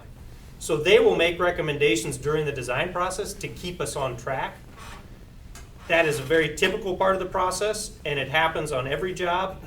What I will tell you, the benefit of the CM is I can't think of a project where, due to cost increases or inflation, we've had to cut scope. We might tweak some of the details, like masonry to precast, or changing some carpet finishes, changing some areas, but we never cut scope. So if we tell you in a bond, it's going to include a gym and a locker room and science labs, and you know, that scope sticks. that's part of why you involve the architect and a CM through the pre-bond process, so that when they give you that bond cost, which I would argue is also kind of your GMP, we stick to that. And then even if we get to the end and you have an unknown and there's a tariff on metal panels that we have spec'd, they still have the opportunity through their bidding process with subcontractors to propose alternate solutions and bring, they call it value engineering. It just means cost savings. How can we get this thing right back down to being on budget? We have that opportunity with a CM. You can't do that in a design bid build process. In that process, it's, I finish the drawings, I put it on the street, you get a bid, and that's the number. Well, you get what you want, though. Right. But you may not be able to pay for it. But you may not have the funds. That's If the the budget state- was 30 and the hard bid is 32, Well, you bought it before you did it out, then, on that project. Gotcha. yeah, Sounds I, like the timeline is significant, very strategic and accurate with a CM versus the other routes, just whenever that guy shows up. Yeah. and the best example I can give this group is, I went through this process with Laurel Concord Coleridge. They had a CM in place, COVID hit, we were able to keep the same scope that was promised in the bond in the final product. At the same time, another school district, Winside, went the hard bid route. They had budgeted, I think 12 million, 13 million construction costs, and their low bid was 17. And their only choice was, they couldn't just award the contract and try to change order it back down. They had to redesign and rebid and cut scope and lose time to fix it. Now, COVID was a unique scenario, but that's a direct example I have of a process where having that CM helped us manage during design to say, okay, we don't want to lose this scope, but can we try these alternative construction methods? And we did change. We had, their storm shelter was going to be precast, and we changed it to masonry because they were seeing favorable numbers from the masons. We just bid Bancroft Rosalie recently, and we had 8 masons bid that job.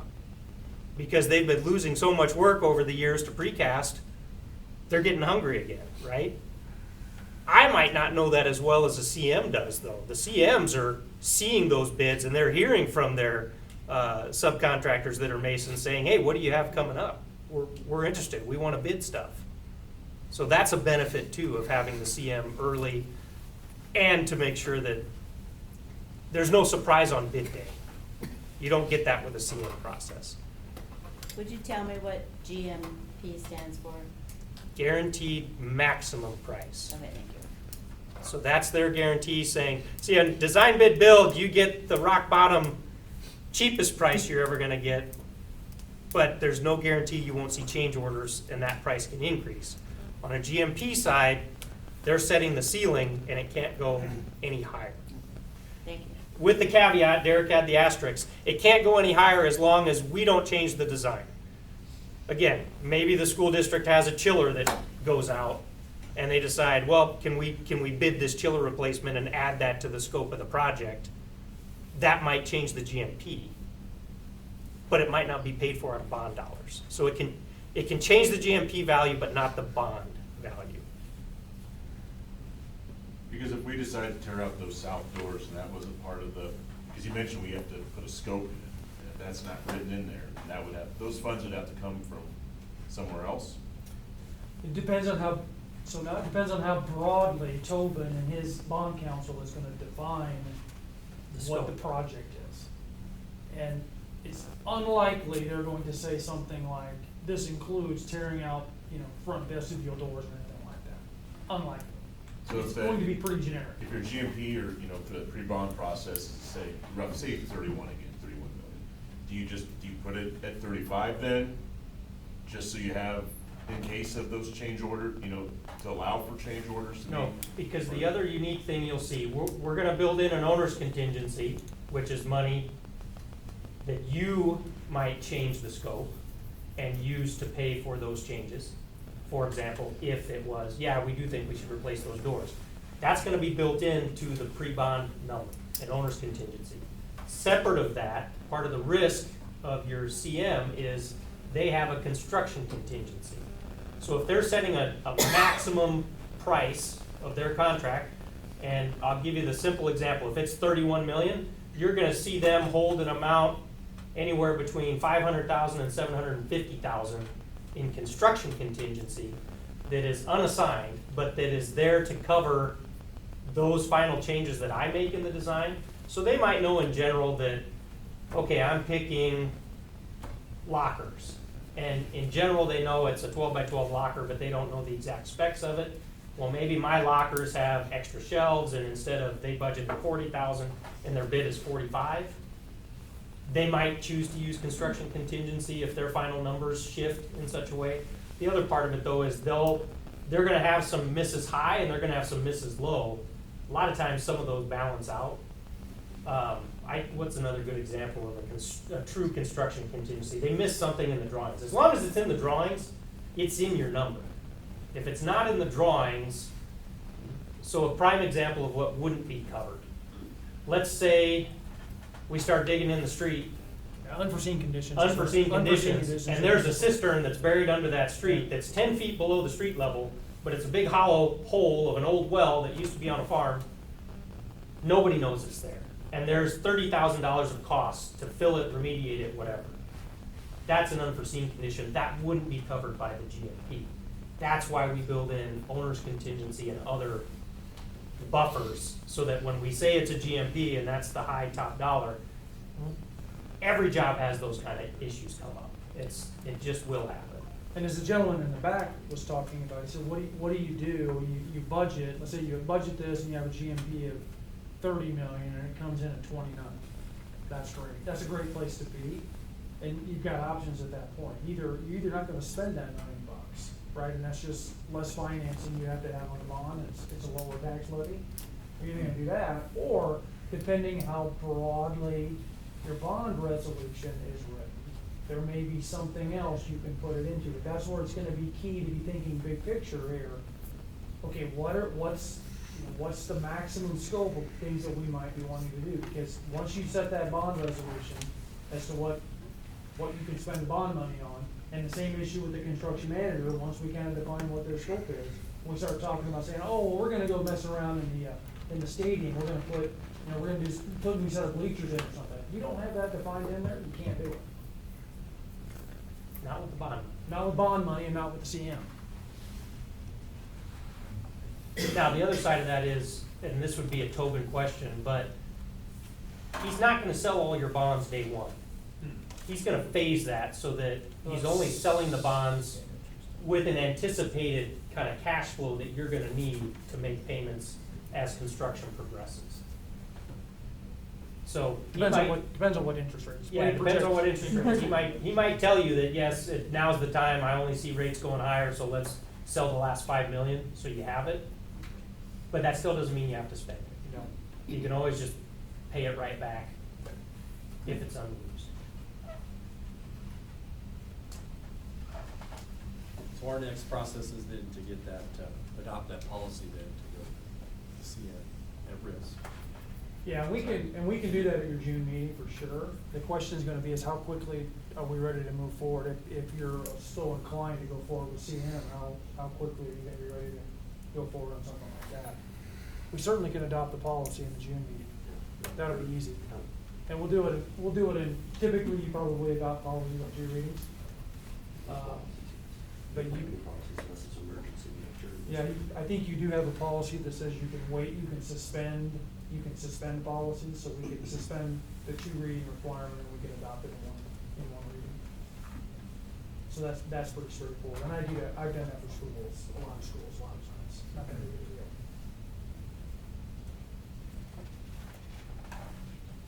So you'll be on board to kind of help us Yep. through that whole process. Yep.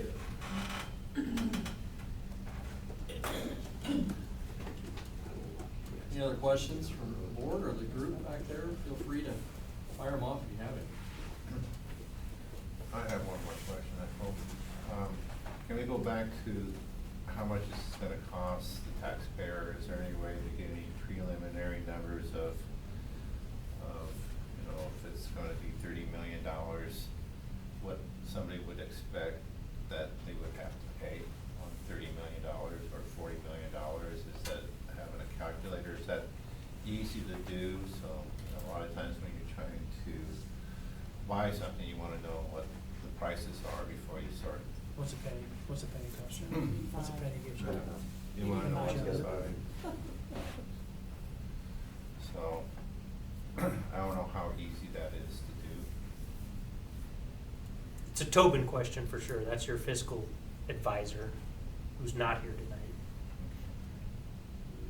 And I think he told us at one point, but I'm not gonna guess. I don't remember. Well, I would how put it soon in at this point. could you expect to have something like It could be something, it depends on how you wanna. So to have some generalities, if we had a 20 million over General 20 idea. years, 30 million over 25, that? Yeah. a calculator as well. I'm not sure when they bring the calculator on board, whether we've got a identified scope of project that a CM helps, prepare that, because they have to configure that calculator.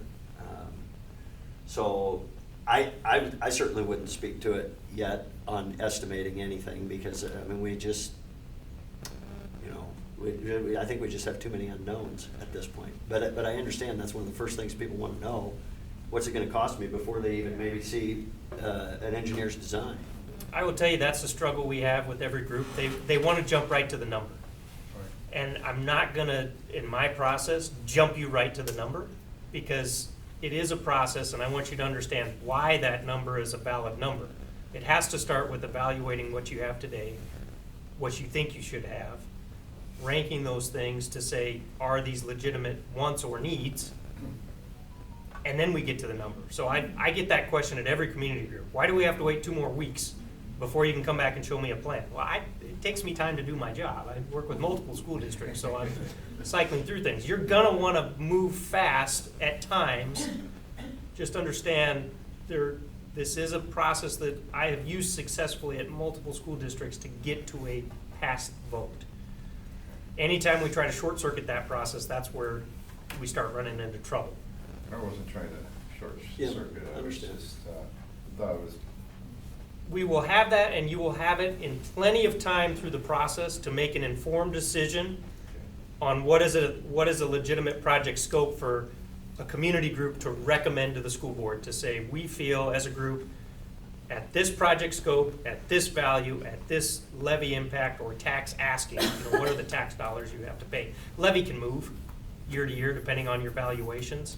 A lot of times your fiscal agent will give you a levy neutral assumption. He's gonna assume your valuations are static for 20 years, and it's X number of pennies every year for those 20 years, but that will move over time. If your valuation doubles in 10 years, your levy would be half, Right. right? So I don't always get too worked up on how exactly many pennies is it gonna be.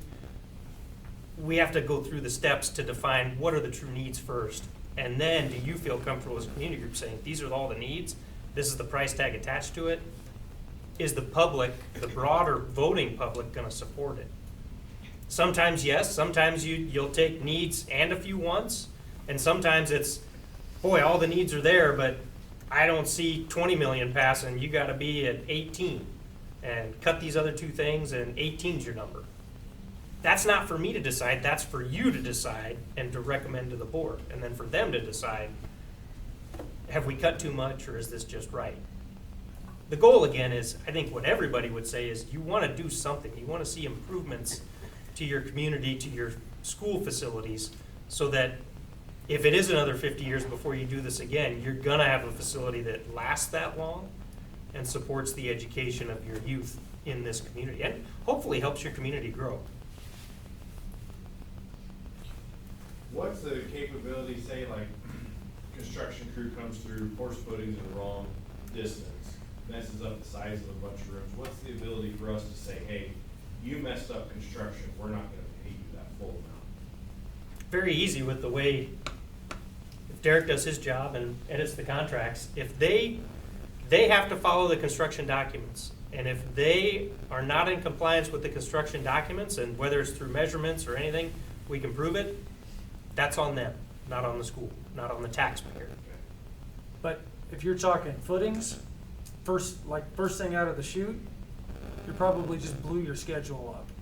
No, I mean, I'm aware, but I'm I've seen that happen a lot where, somebody gets 2 foot off, mess up a bunch of stuff. So one of the things we're gonna hope with a construction manager, so 2 things that we do. One is we do ask the construction manager to bid all of the trades, so that, again, we get that opportunity for local contractors to potentially participate with that. But the other thing we're looking for the CM to do is to make sure, they're making sure that the contractors, the subcontractors that are coming on board, they're reputable, they can actually do the job, right? Because the last thing, because the CM's who the contract with the school, is with the school.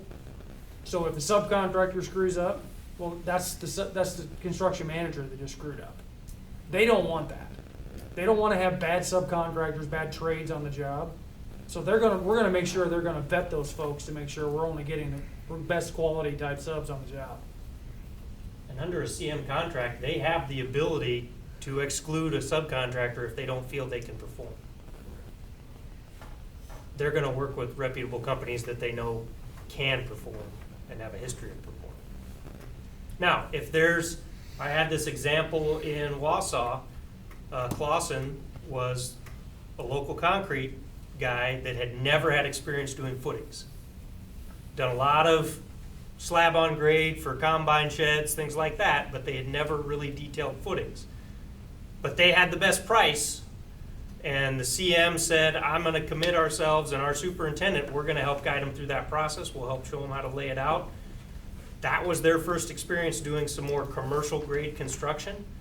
They do it all the time now. It was a learning experience. The CM kind of took them under their wing to help make it. Honestly, I would tell you those were the most beautiful square footings I'd ever seen on any job.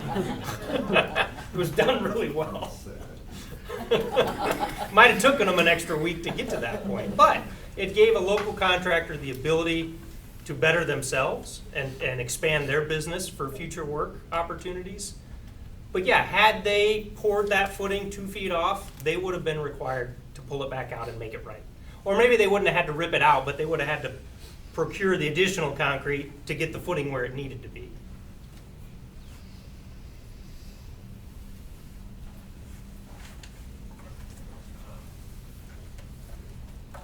Well, I'd like to get these guys on the road, if we can. You'll see them again, folks. And we'll continue the conversation. I'll see you about things. Thank you guys. Thank you very much. Thanks for Good inviting us. information. Appreciate it.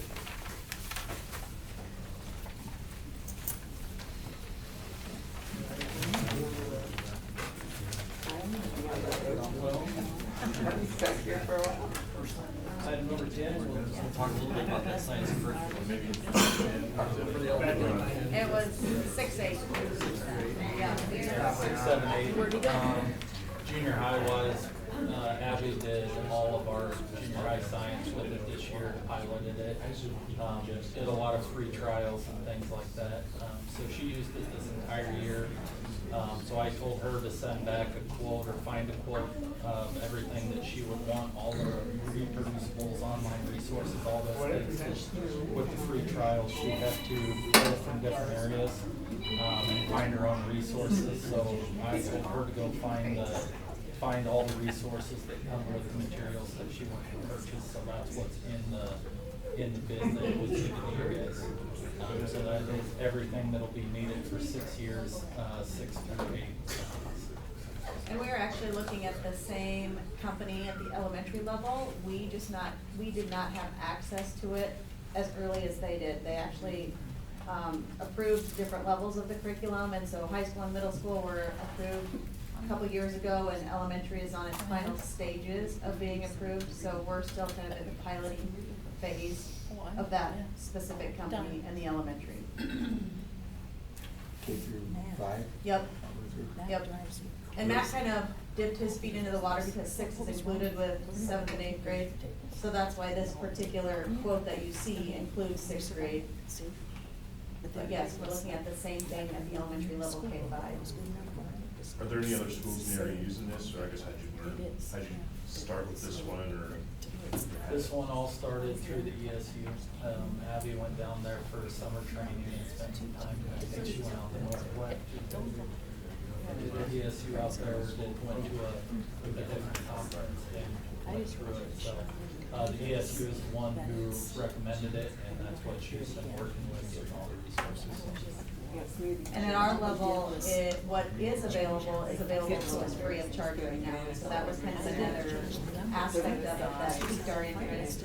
And the level of learning and the approach that they take to teaching science is more critical thinking, higher level thinking, which is something that we felt our previous curriculum did not do justice. I mean, our teachers haven't been using it for years.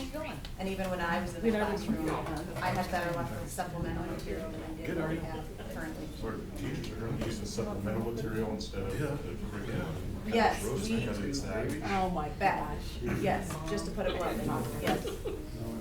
So with this comes with all your lab materials and everything. I know Abby do labs at least once every 2 weeks, if not once a week. And it has reports and Safe travels. things like that. So all that stuff's included, and has it all set up and outlined it. Yeah, it's a lot more hands-on than anything before, where it's your traditional worksheets, work through this. This is hands-on, talk through it, experience videos. It was a fun few classes I sat through watching her use it, so. So when you say labs, I'm assuming that's the hands-on portion, that's what you're talking, so there's a lot, okay. Yep. She's in the hallway with rulers and yardsticks and measuring stuff and doing velocities. I mean, she's out doing stuff quite a bit. The amount of excitement and momentum that Abby Cush specifically has for this curriculum has inspired a lot of the elementary teachers right now. It's just a matter of availability. So I think there's potential for us soon too. It's just a matter of timing. What is your timeline? Do you spitball that or anything? Well, we get access to the last units this fall. Okay. And we tried to kind of pilot some things last year, but it was so random with the units that we were exposed to that teachers had already taught that. And so then we just need more time for scope and sequence purposes. So that's our plan at the elementary this year, is for the lower elementary teacher, well, our elementary teachers that are interested in piloting this particular program, for them to pick, okay, here's the 4 units that I have access to, and I can kind of plan my year out utilizing this particular curriculum. Okay. So not this upcoming fiscal year then? No, we won't bring anything to you till Okay. this Right, time next year. At least another year down. Yeah, the road. correct. Okay, got it. How long is a curriculum usually good for?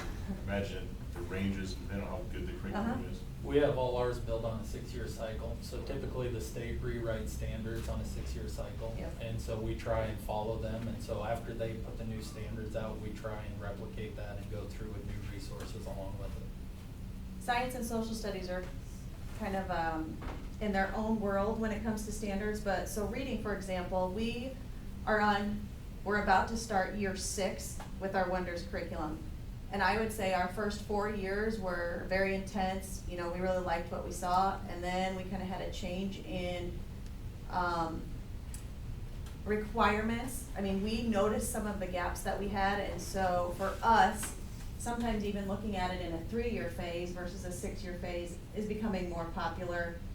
And it's something that our reading curriculum, when I reached out to them for quotes, that's what they did, was they gave me a 3-year contract and they gave me a 6-year contract, just because it seems like schools are noticing those changes or those needs fluctuate a little bit. But yes, you get the best bang for your buck with a 6-year contract. And you're seeing that changing with the standardized testing? Because that's what's changing, that's what or just the nuances of the world and just how the kids are reacting to it? Well, and I even think our way of teaching reading has changed a little bit. I mean, I grew up, you know, phonics was drilled into my head as a kid, and the curriculums have gone away from that a little bit, and now we're all coming full circle and saying, oh, we need to go back to that old school style of teaching reading by including more phonics, and that's a perfect example of something that we don't have, or what we do have doesn't do justice for our kids.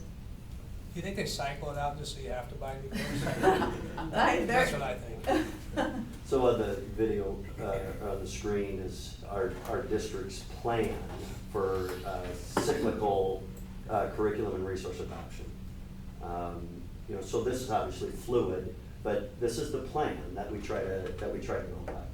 Your primary content areas, your language arts and math are always gonna be ones that we paid very, very close attention to. And then again, as Jen mentioned, depending upon the Department of Ed and maybe the unicameral and the changing of standards, that may have a factor as well. But generally, it's never gonna be within 5 years where we're gonna have a significant 5-figure investment in teacher resources.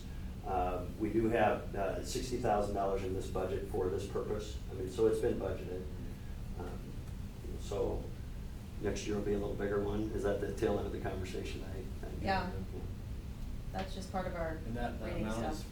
is for the 6 years, or is it covers Yep. all 6 years? Yep, that's for the full 6.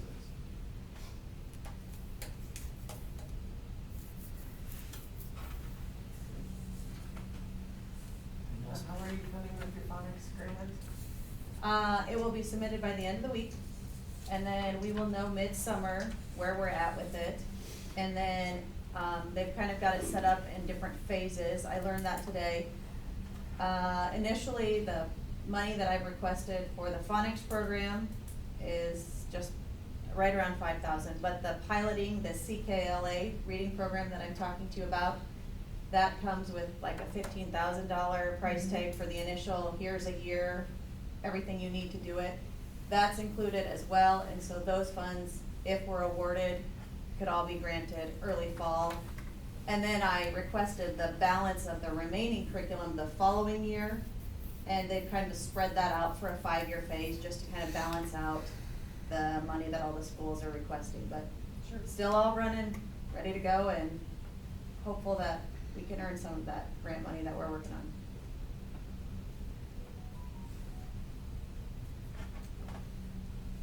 Okay.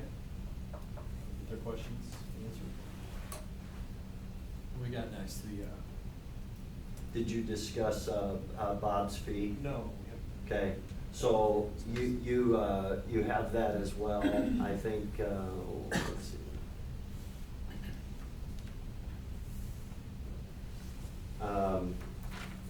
And I sent you the email, I forwarded to the email he sent to me, which has quite a few more details and the breakdown of the meetings, and he kind of addressed that here, but Bob's fee to guide us and our committee through the pre-bond planning process, $7,500, so,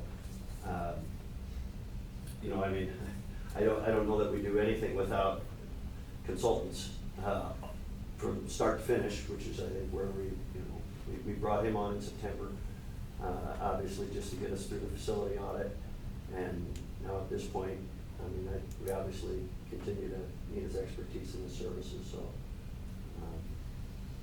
Did everybody get that email, the detail on kind of what he talked about tonight?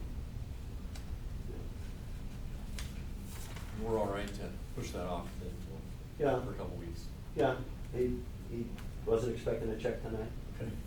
Was Derek slides in that email too, or not? That was, I have a hard copy. His Did Derek's you what? get everybody? Yeah, last month's you know what, slides? Justin, it was in last. Oh, I didn't get it. I'll- it's in your folder, it's in my office. Okay. Yeah, I'm sorry, it was in 2 weeks ago.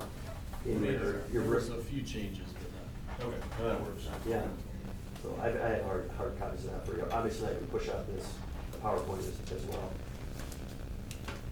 and then, I guess the other thing was the video board, thoughts on that. And Justin did some pretty good research on Yeah. what we've got. If you wanna. You want me to address that, you know, as well? Yeah, so. What your thoughts are. Yeah. So, you know, superintendents push out really statewide, routinely. Sometimes, as often as once a day, we may get something from the superintendent that says, hey, I've got some gently used this, that, or the other thing. If anybody could use it, whether it's weight equipment, furniture. This year, we got a bunch of gently used desks from LCC for, somewhat, pennies on the dollar. For then buying new. So this video board was pushed out, and so I responded to them right away, and just in the same mindset of trying to have extraordinary facilities and provide an extraordinary experience for our kids, for our guests, for our visitors, for our fans. So I started a conversation with him, and he said, well, you are first out of 3 that have responded. Okay, here's what I said, tell me about it, here's what it is. It was installed 2016, still works like new, here are the dimensions. But, you know, here, and here's what I'll take for it, we gotta come in. So I said, send me the original information that you have on it, what'd you pay, what are the, specs and all that stuff. So he shared all that with me, and based on what the cost of one of those is new, I said, yeah, I think we're in. This is something that goes on top of your scoreboard. You see the picture of it that where Central City used it. So it can be used with audio, so it provides details for the entertainment factor, primarily in football. You can use it in a variety of ways, sell advertising on it. For track, a little more functional for track, because essentially we can enlarge the one that came with our timing system that we bought, which is probably 2 feet by 3 feet, maybe, that sits right at the finish line. And it's primarily for the athletes, not for the spectators. But this one, 7.6 high by 13.6 wide, so all your spectators will be able to see real-time results, of track meets. So to just increase the, experience of our folks at both of those contests, said, well, okay, how long do you expect it to last? He just threw out, I said, well, 20 years. The last 20 years. Here it comes with an extra panel. If the panel goes out, it comes with the laptop that goes with it, software that goes with it. We just need it to go away, because they had something else that they're going to do with it. So I said, yeah, I think we're in on that. Now, I did ask the boosters if they would help, fund some or all of it. They've got a couple expenses, just wasn't going to be one of their priorities, right now. So I know my discretionary ceiling is $5,000, so I need your approval. We are in conversation with Nucor on getting some donated steel. I haven't had a conversation yet with our friends at Plainview Telephone about maybe the fiber, because it does require fiber to be run to the press box. So that would require some conduit. We got to check and see what if we've got appropriate power, but we've got a power source right there. So we don't expect the installation to be, too significant, but I didn't have the luxury of time to get a precise number on that, because, it's kind of like, we need it to go away. All right, yeah, yes or no? Are you in? So that's that. I figured on a $6 million budget, $1.9 million in revenue last month alone.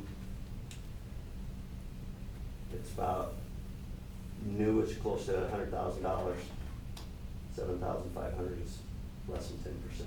Not something we would probably ever consider to understand. So do we have it now then? We do. That was part of it. So you have to come and get it. If you can't come and get it, sorry, you're But also. you haven't paid him for it? Correct. Looks like you've got a pretty good deal right now. Yeah, possession's 9 cents to the law. My only concern is how we're gonna buy a new one when this one goes to. Well, I don't know that we would, Melissa, quite honestly, unless, you, our people, say, you know what, this is a great feature. And we start to hear and appreciate that people say, Plainview just goes that extra step in investing in their facilities and their kids and the experience they want their people to have. But again, we didn't pay for the score visions in the gym, and we probably wouldn't have had we not had an ambitious and very generous booster club and our community, really, because they funded it through advertising dollars. We wouldn't probably have, I never would have brought to you, let's purchase a new motor coach. I probably would never bring that to you. Again, our booster club and, our sports boosters, it's just, they believe in that investment in our kids and in the experience of our people and our fans and our guests. And, So how much does it cost a month to keep it, to keep the fiber optic service to it? How much does all of that cost a month?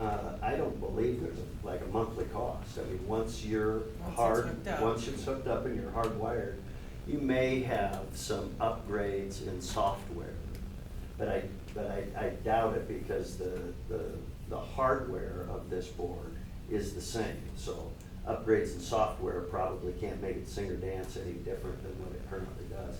So it's essentially gonna be very similar digitally to the one that we have on the corner, only we're gonna be able to produce and upload video to it.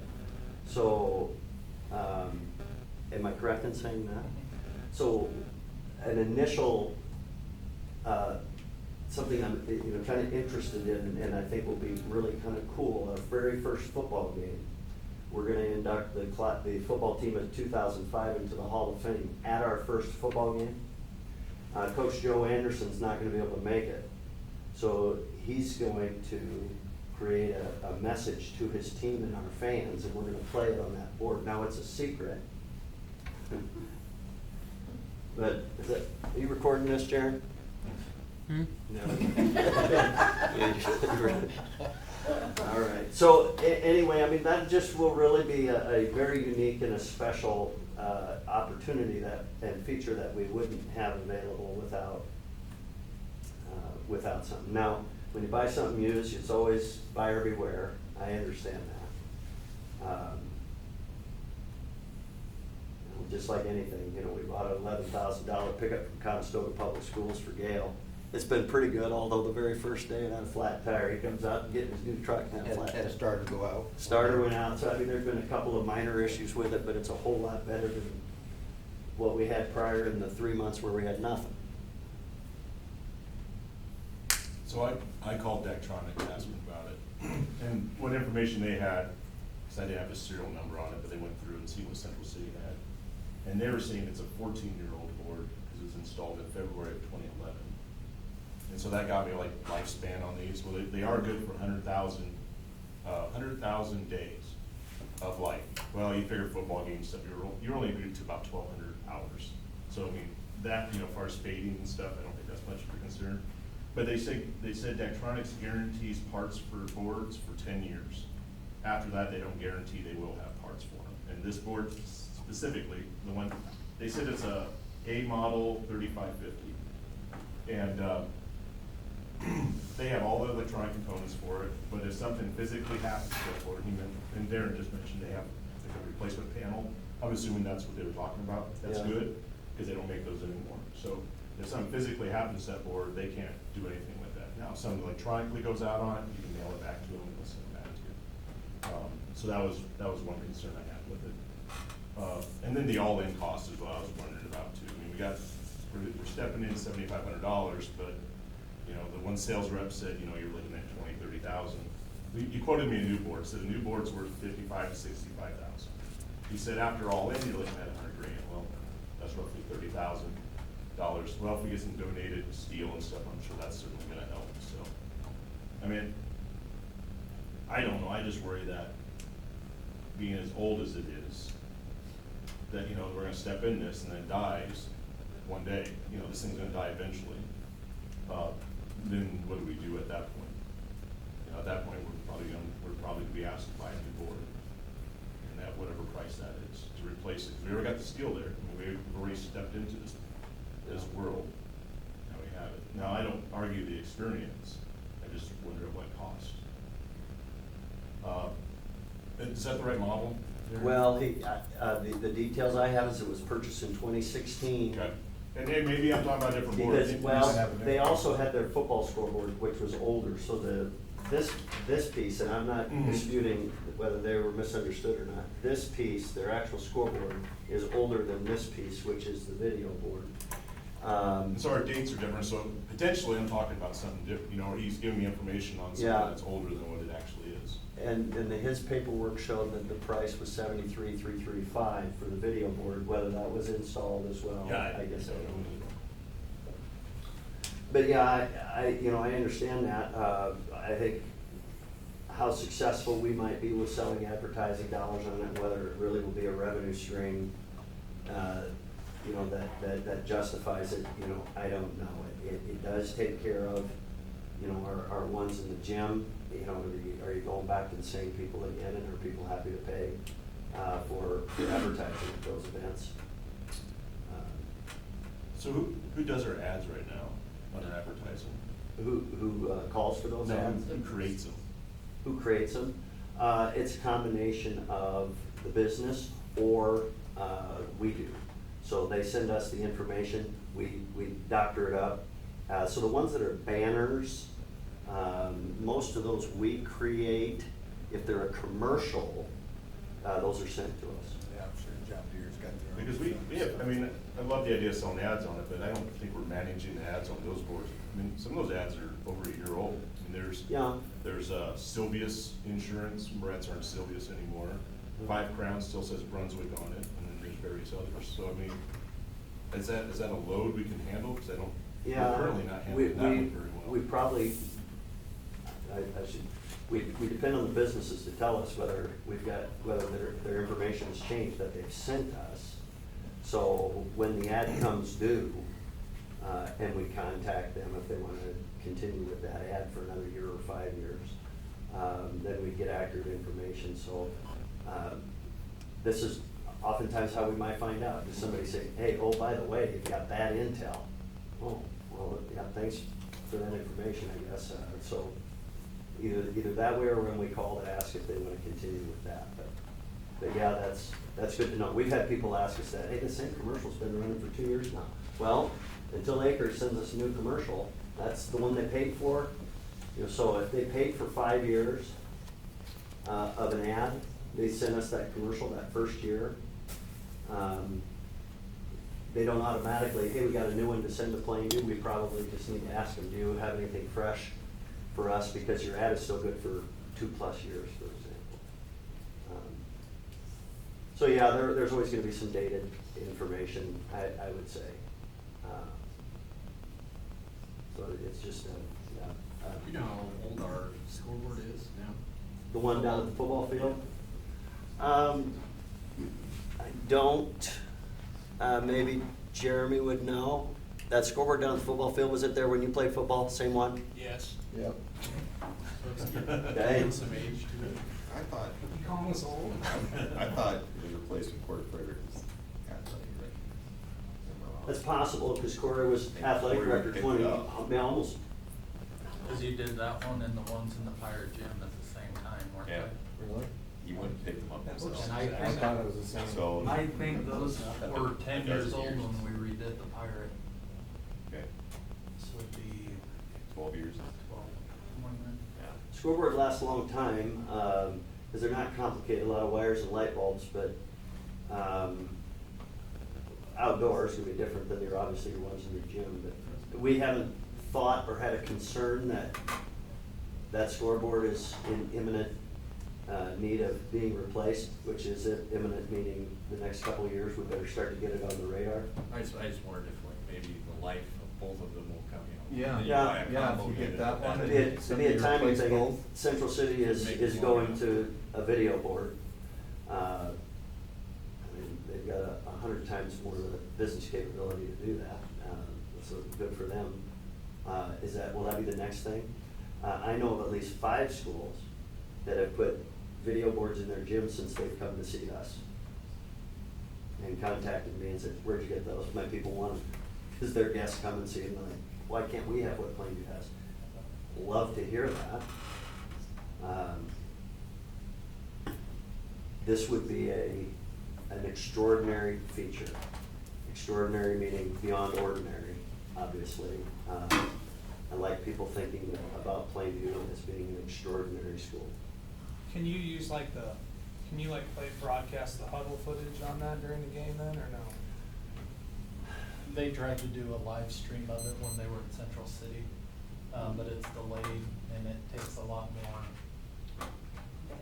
more manpower, camera angles, things like that, and you gotta buy a lot more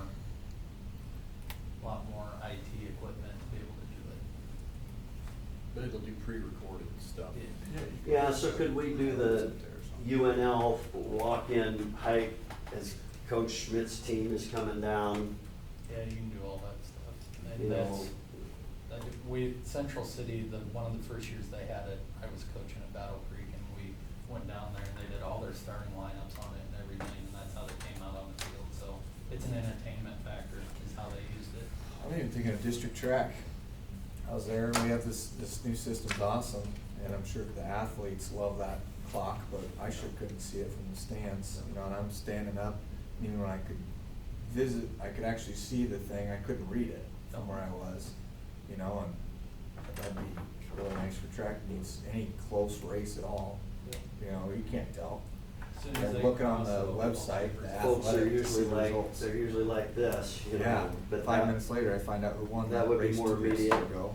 And that's a good point, you know, Caden, that when I initially saw that screen, I thought it was maybe vivid enough for our folks in the stands to also see it, but recognize quickly that's there for the athletes.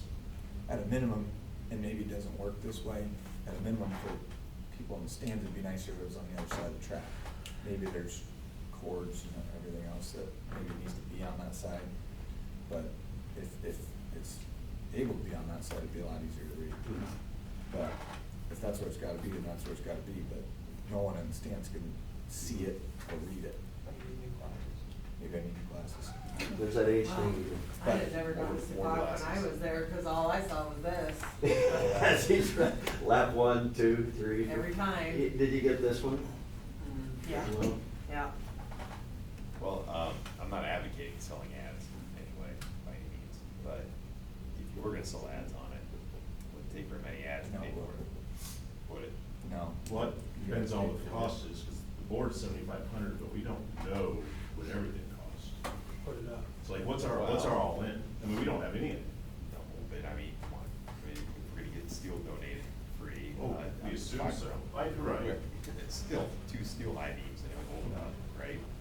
Fiber optic cable anyway, run over to the crow's nest anyway, over there. And I think worst case power, scenario, it's additional 30. power. Well, that's what I'm gonna Power's vote right on. If there. we're gonna vote on a number, I wanna vote in the all-in number, like that bond. Yeah. Set a number, if you get under it, great, but I wanna at least know what that all-in number is. Yeah. Well, What's he's your he's got the contingency plan? board sitting here, it's a problem. But We not a problem, we haven't bought it.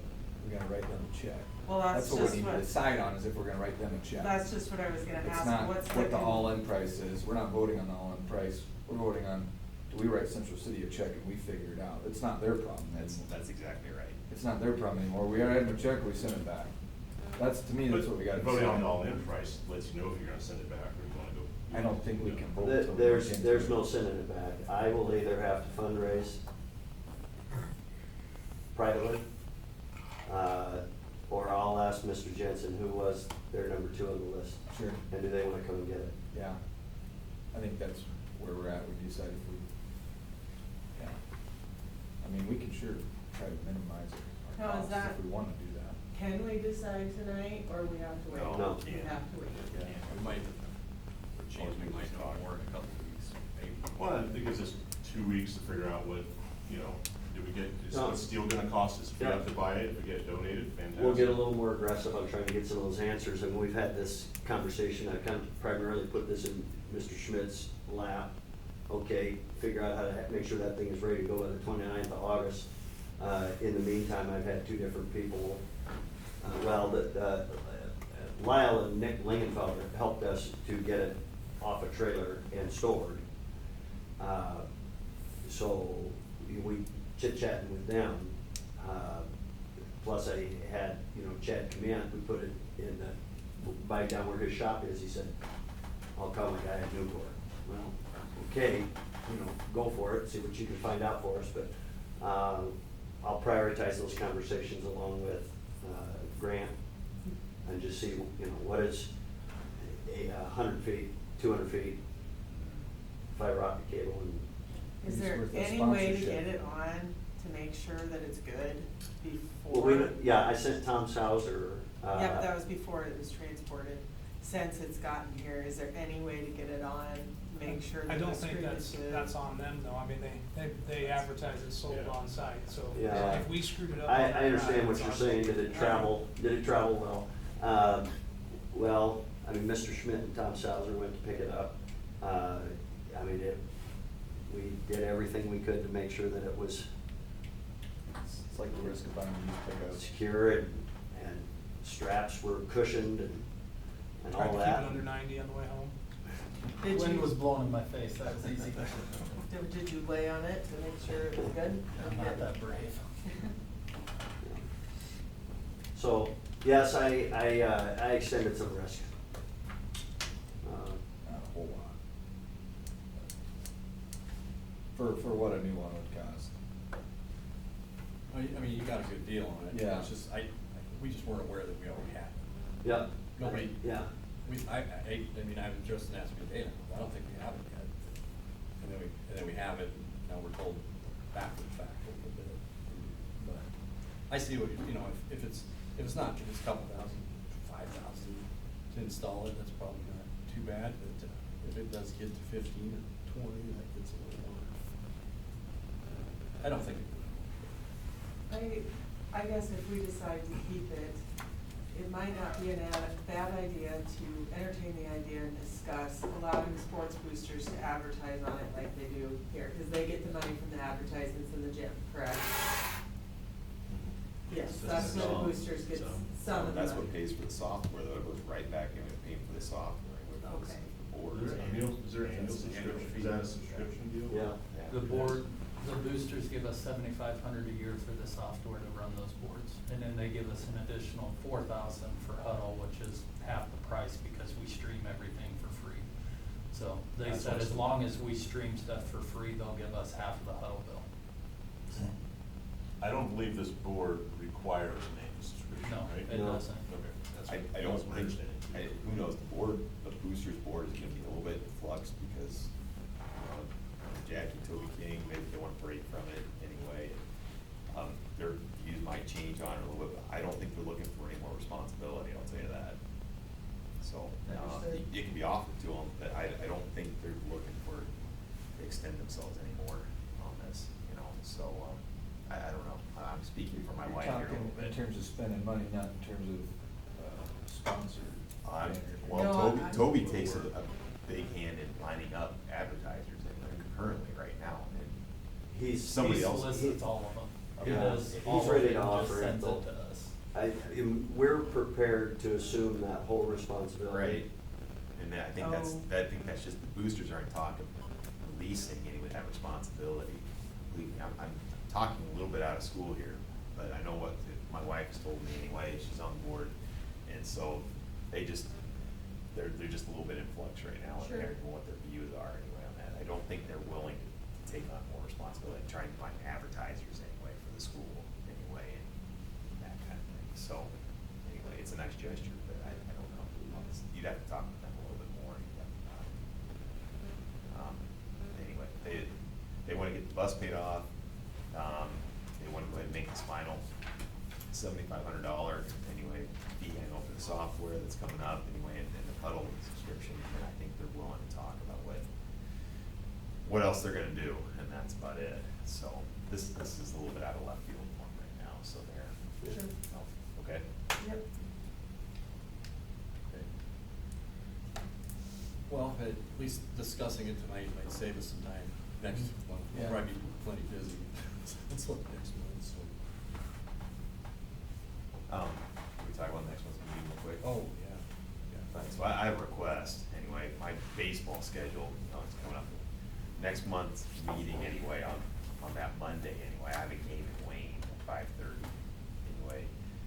I'm asking, instead of me being absent, is it okay if we bump the meeting time up or schedule it for a different day?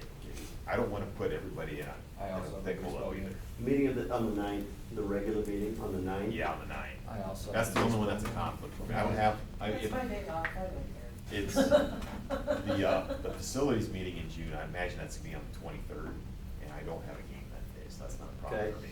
It'd just be the first Just the day. 9th, that's it. So generally, your June meeting does not have,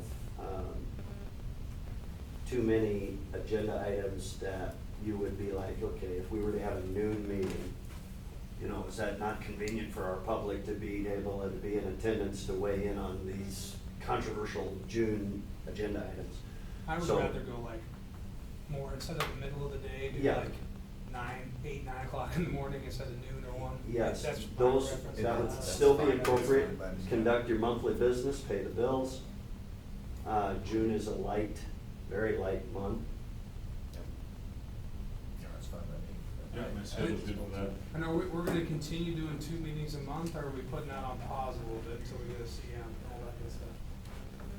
No, we're probably gonna have to, there's quite a bit of work involved in the CM thing. That was the idea. I guess if we don't see a need for it, we might go on an as-need basis, I guess, but I think we've got more discussions that need to happen. Just that, At least right now. Just that PowerPoint of what you said we Yep. have to get done. I agree. So we're gonna do that on the 23rd then. Not to mention, it allows the public to engage us a little bit more. Yeah. 23rd, there are 5 Mondays in June. The last Monday's the 30th, the fourth Monday is the 23rd. Yep. By that time, I will hope to have at least two schools visited. Mhm. So might be, well, I kinda like the idea of just continuing. I know it makes for a busier summer and, continue with the fourth Monday of the month, focus on facilities.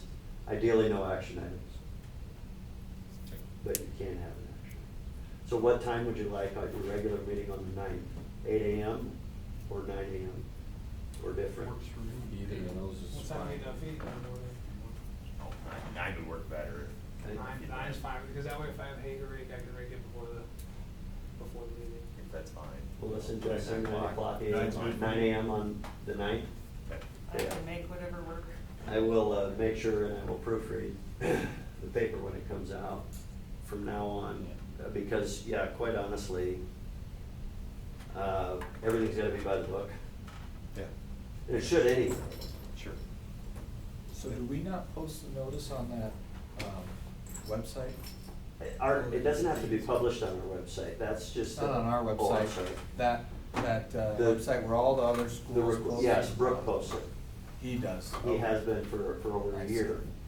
Okay. And he made a typo.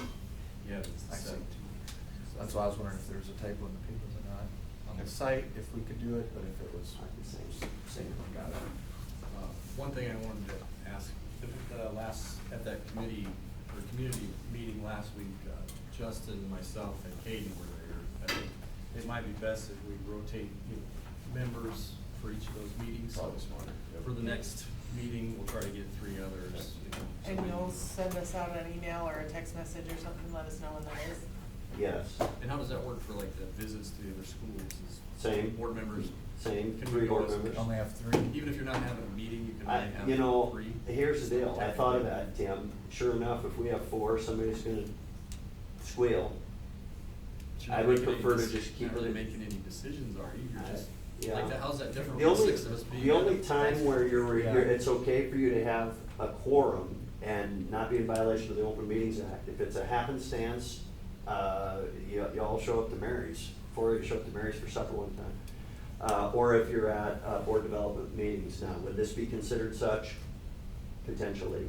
I don't think it would be a problem if we had a quorum on the motor coach going to visit LCC. I feel like if we don't, or, like we're gonna get left out. And like, if I wasn't on the board, I'd wanna go to that meeting. You know what I'm saying? And I kinda feel like sometimes I get penalized because I am on the board and I don't, We just don't have to sit together. Is there gonna be 2 Can I different, grab you my gotta go pickup on like over the there? same trip? Cause you could go 3 one trip, 3 Yeah, another trip, but I, you wanna try to do it all. I will have an answer for you by noon tomorrow on whether a quorum of the board can attend school visits. Okay. I do like the idea of rotating, adding that in my notes, Yeah. I just think we need to communicate it though, so if someone can't go and someone else wants to fill in that position, that we would Yeah, and maximize that. Maybe we could just do a random generator, if you have interest and you wanna be at a certain meeting, maybe that's a way to do it too, but sounds like I don't know, their next one will be the small group meeting, sounds like. Where they kinda hammer out what, and when that is. Start to prioritize. It'd be best if we didn't, I don't know, I think it'd probably be best to have everybody kinda rotate on that. I agree. So the community group, was that pretty much all of them here, or is that? No. A lot of them missing? I heard from about 7 folks that couldn't make it, but we had 2 folks here that hadn't been to any other meetings, so I'm glad that they engaged. Some have baseball tonight. Yeah, Yeah. there's some- great collection. Anytime we get 2/3 of our total of 26, yeah, I think that's excellent. If somebody, you know, misses 3, 4, 5 in a row, they're, you know, probably not gonna jump back on to tell the group, here's what they think when they've been absent for several meetings, but I don't know that we'd say, sorry, you disinvited yourself.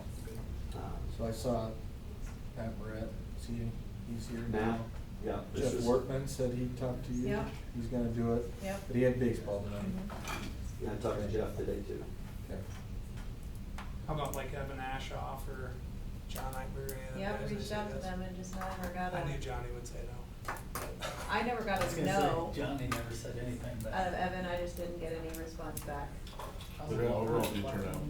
Yeah, I think so. It's nice to have a board meeting room full of people that can change the dynamic. I think that's one reason why you need to keep the 4th Mondays going. Yeah. Anyway. Yeah. Let people get used to coming to it and engaging us. Being engaged. So, yep. So, Okay. thanks. Thanks for working with me on it. Hey,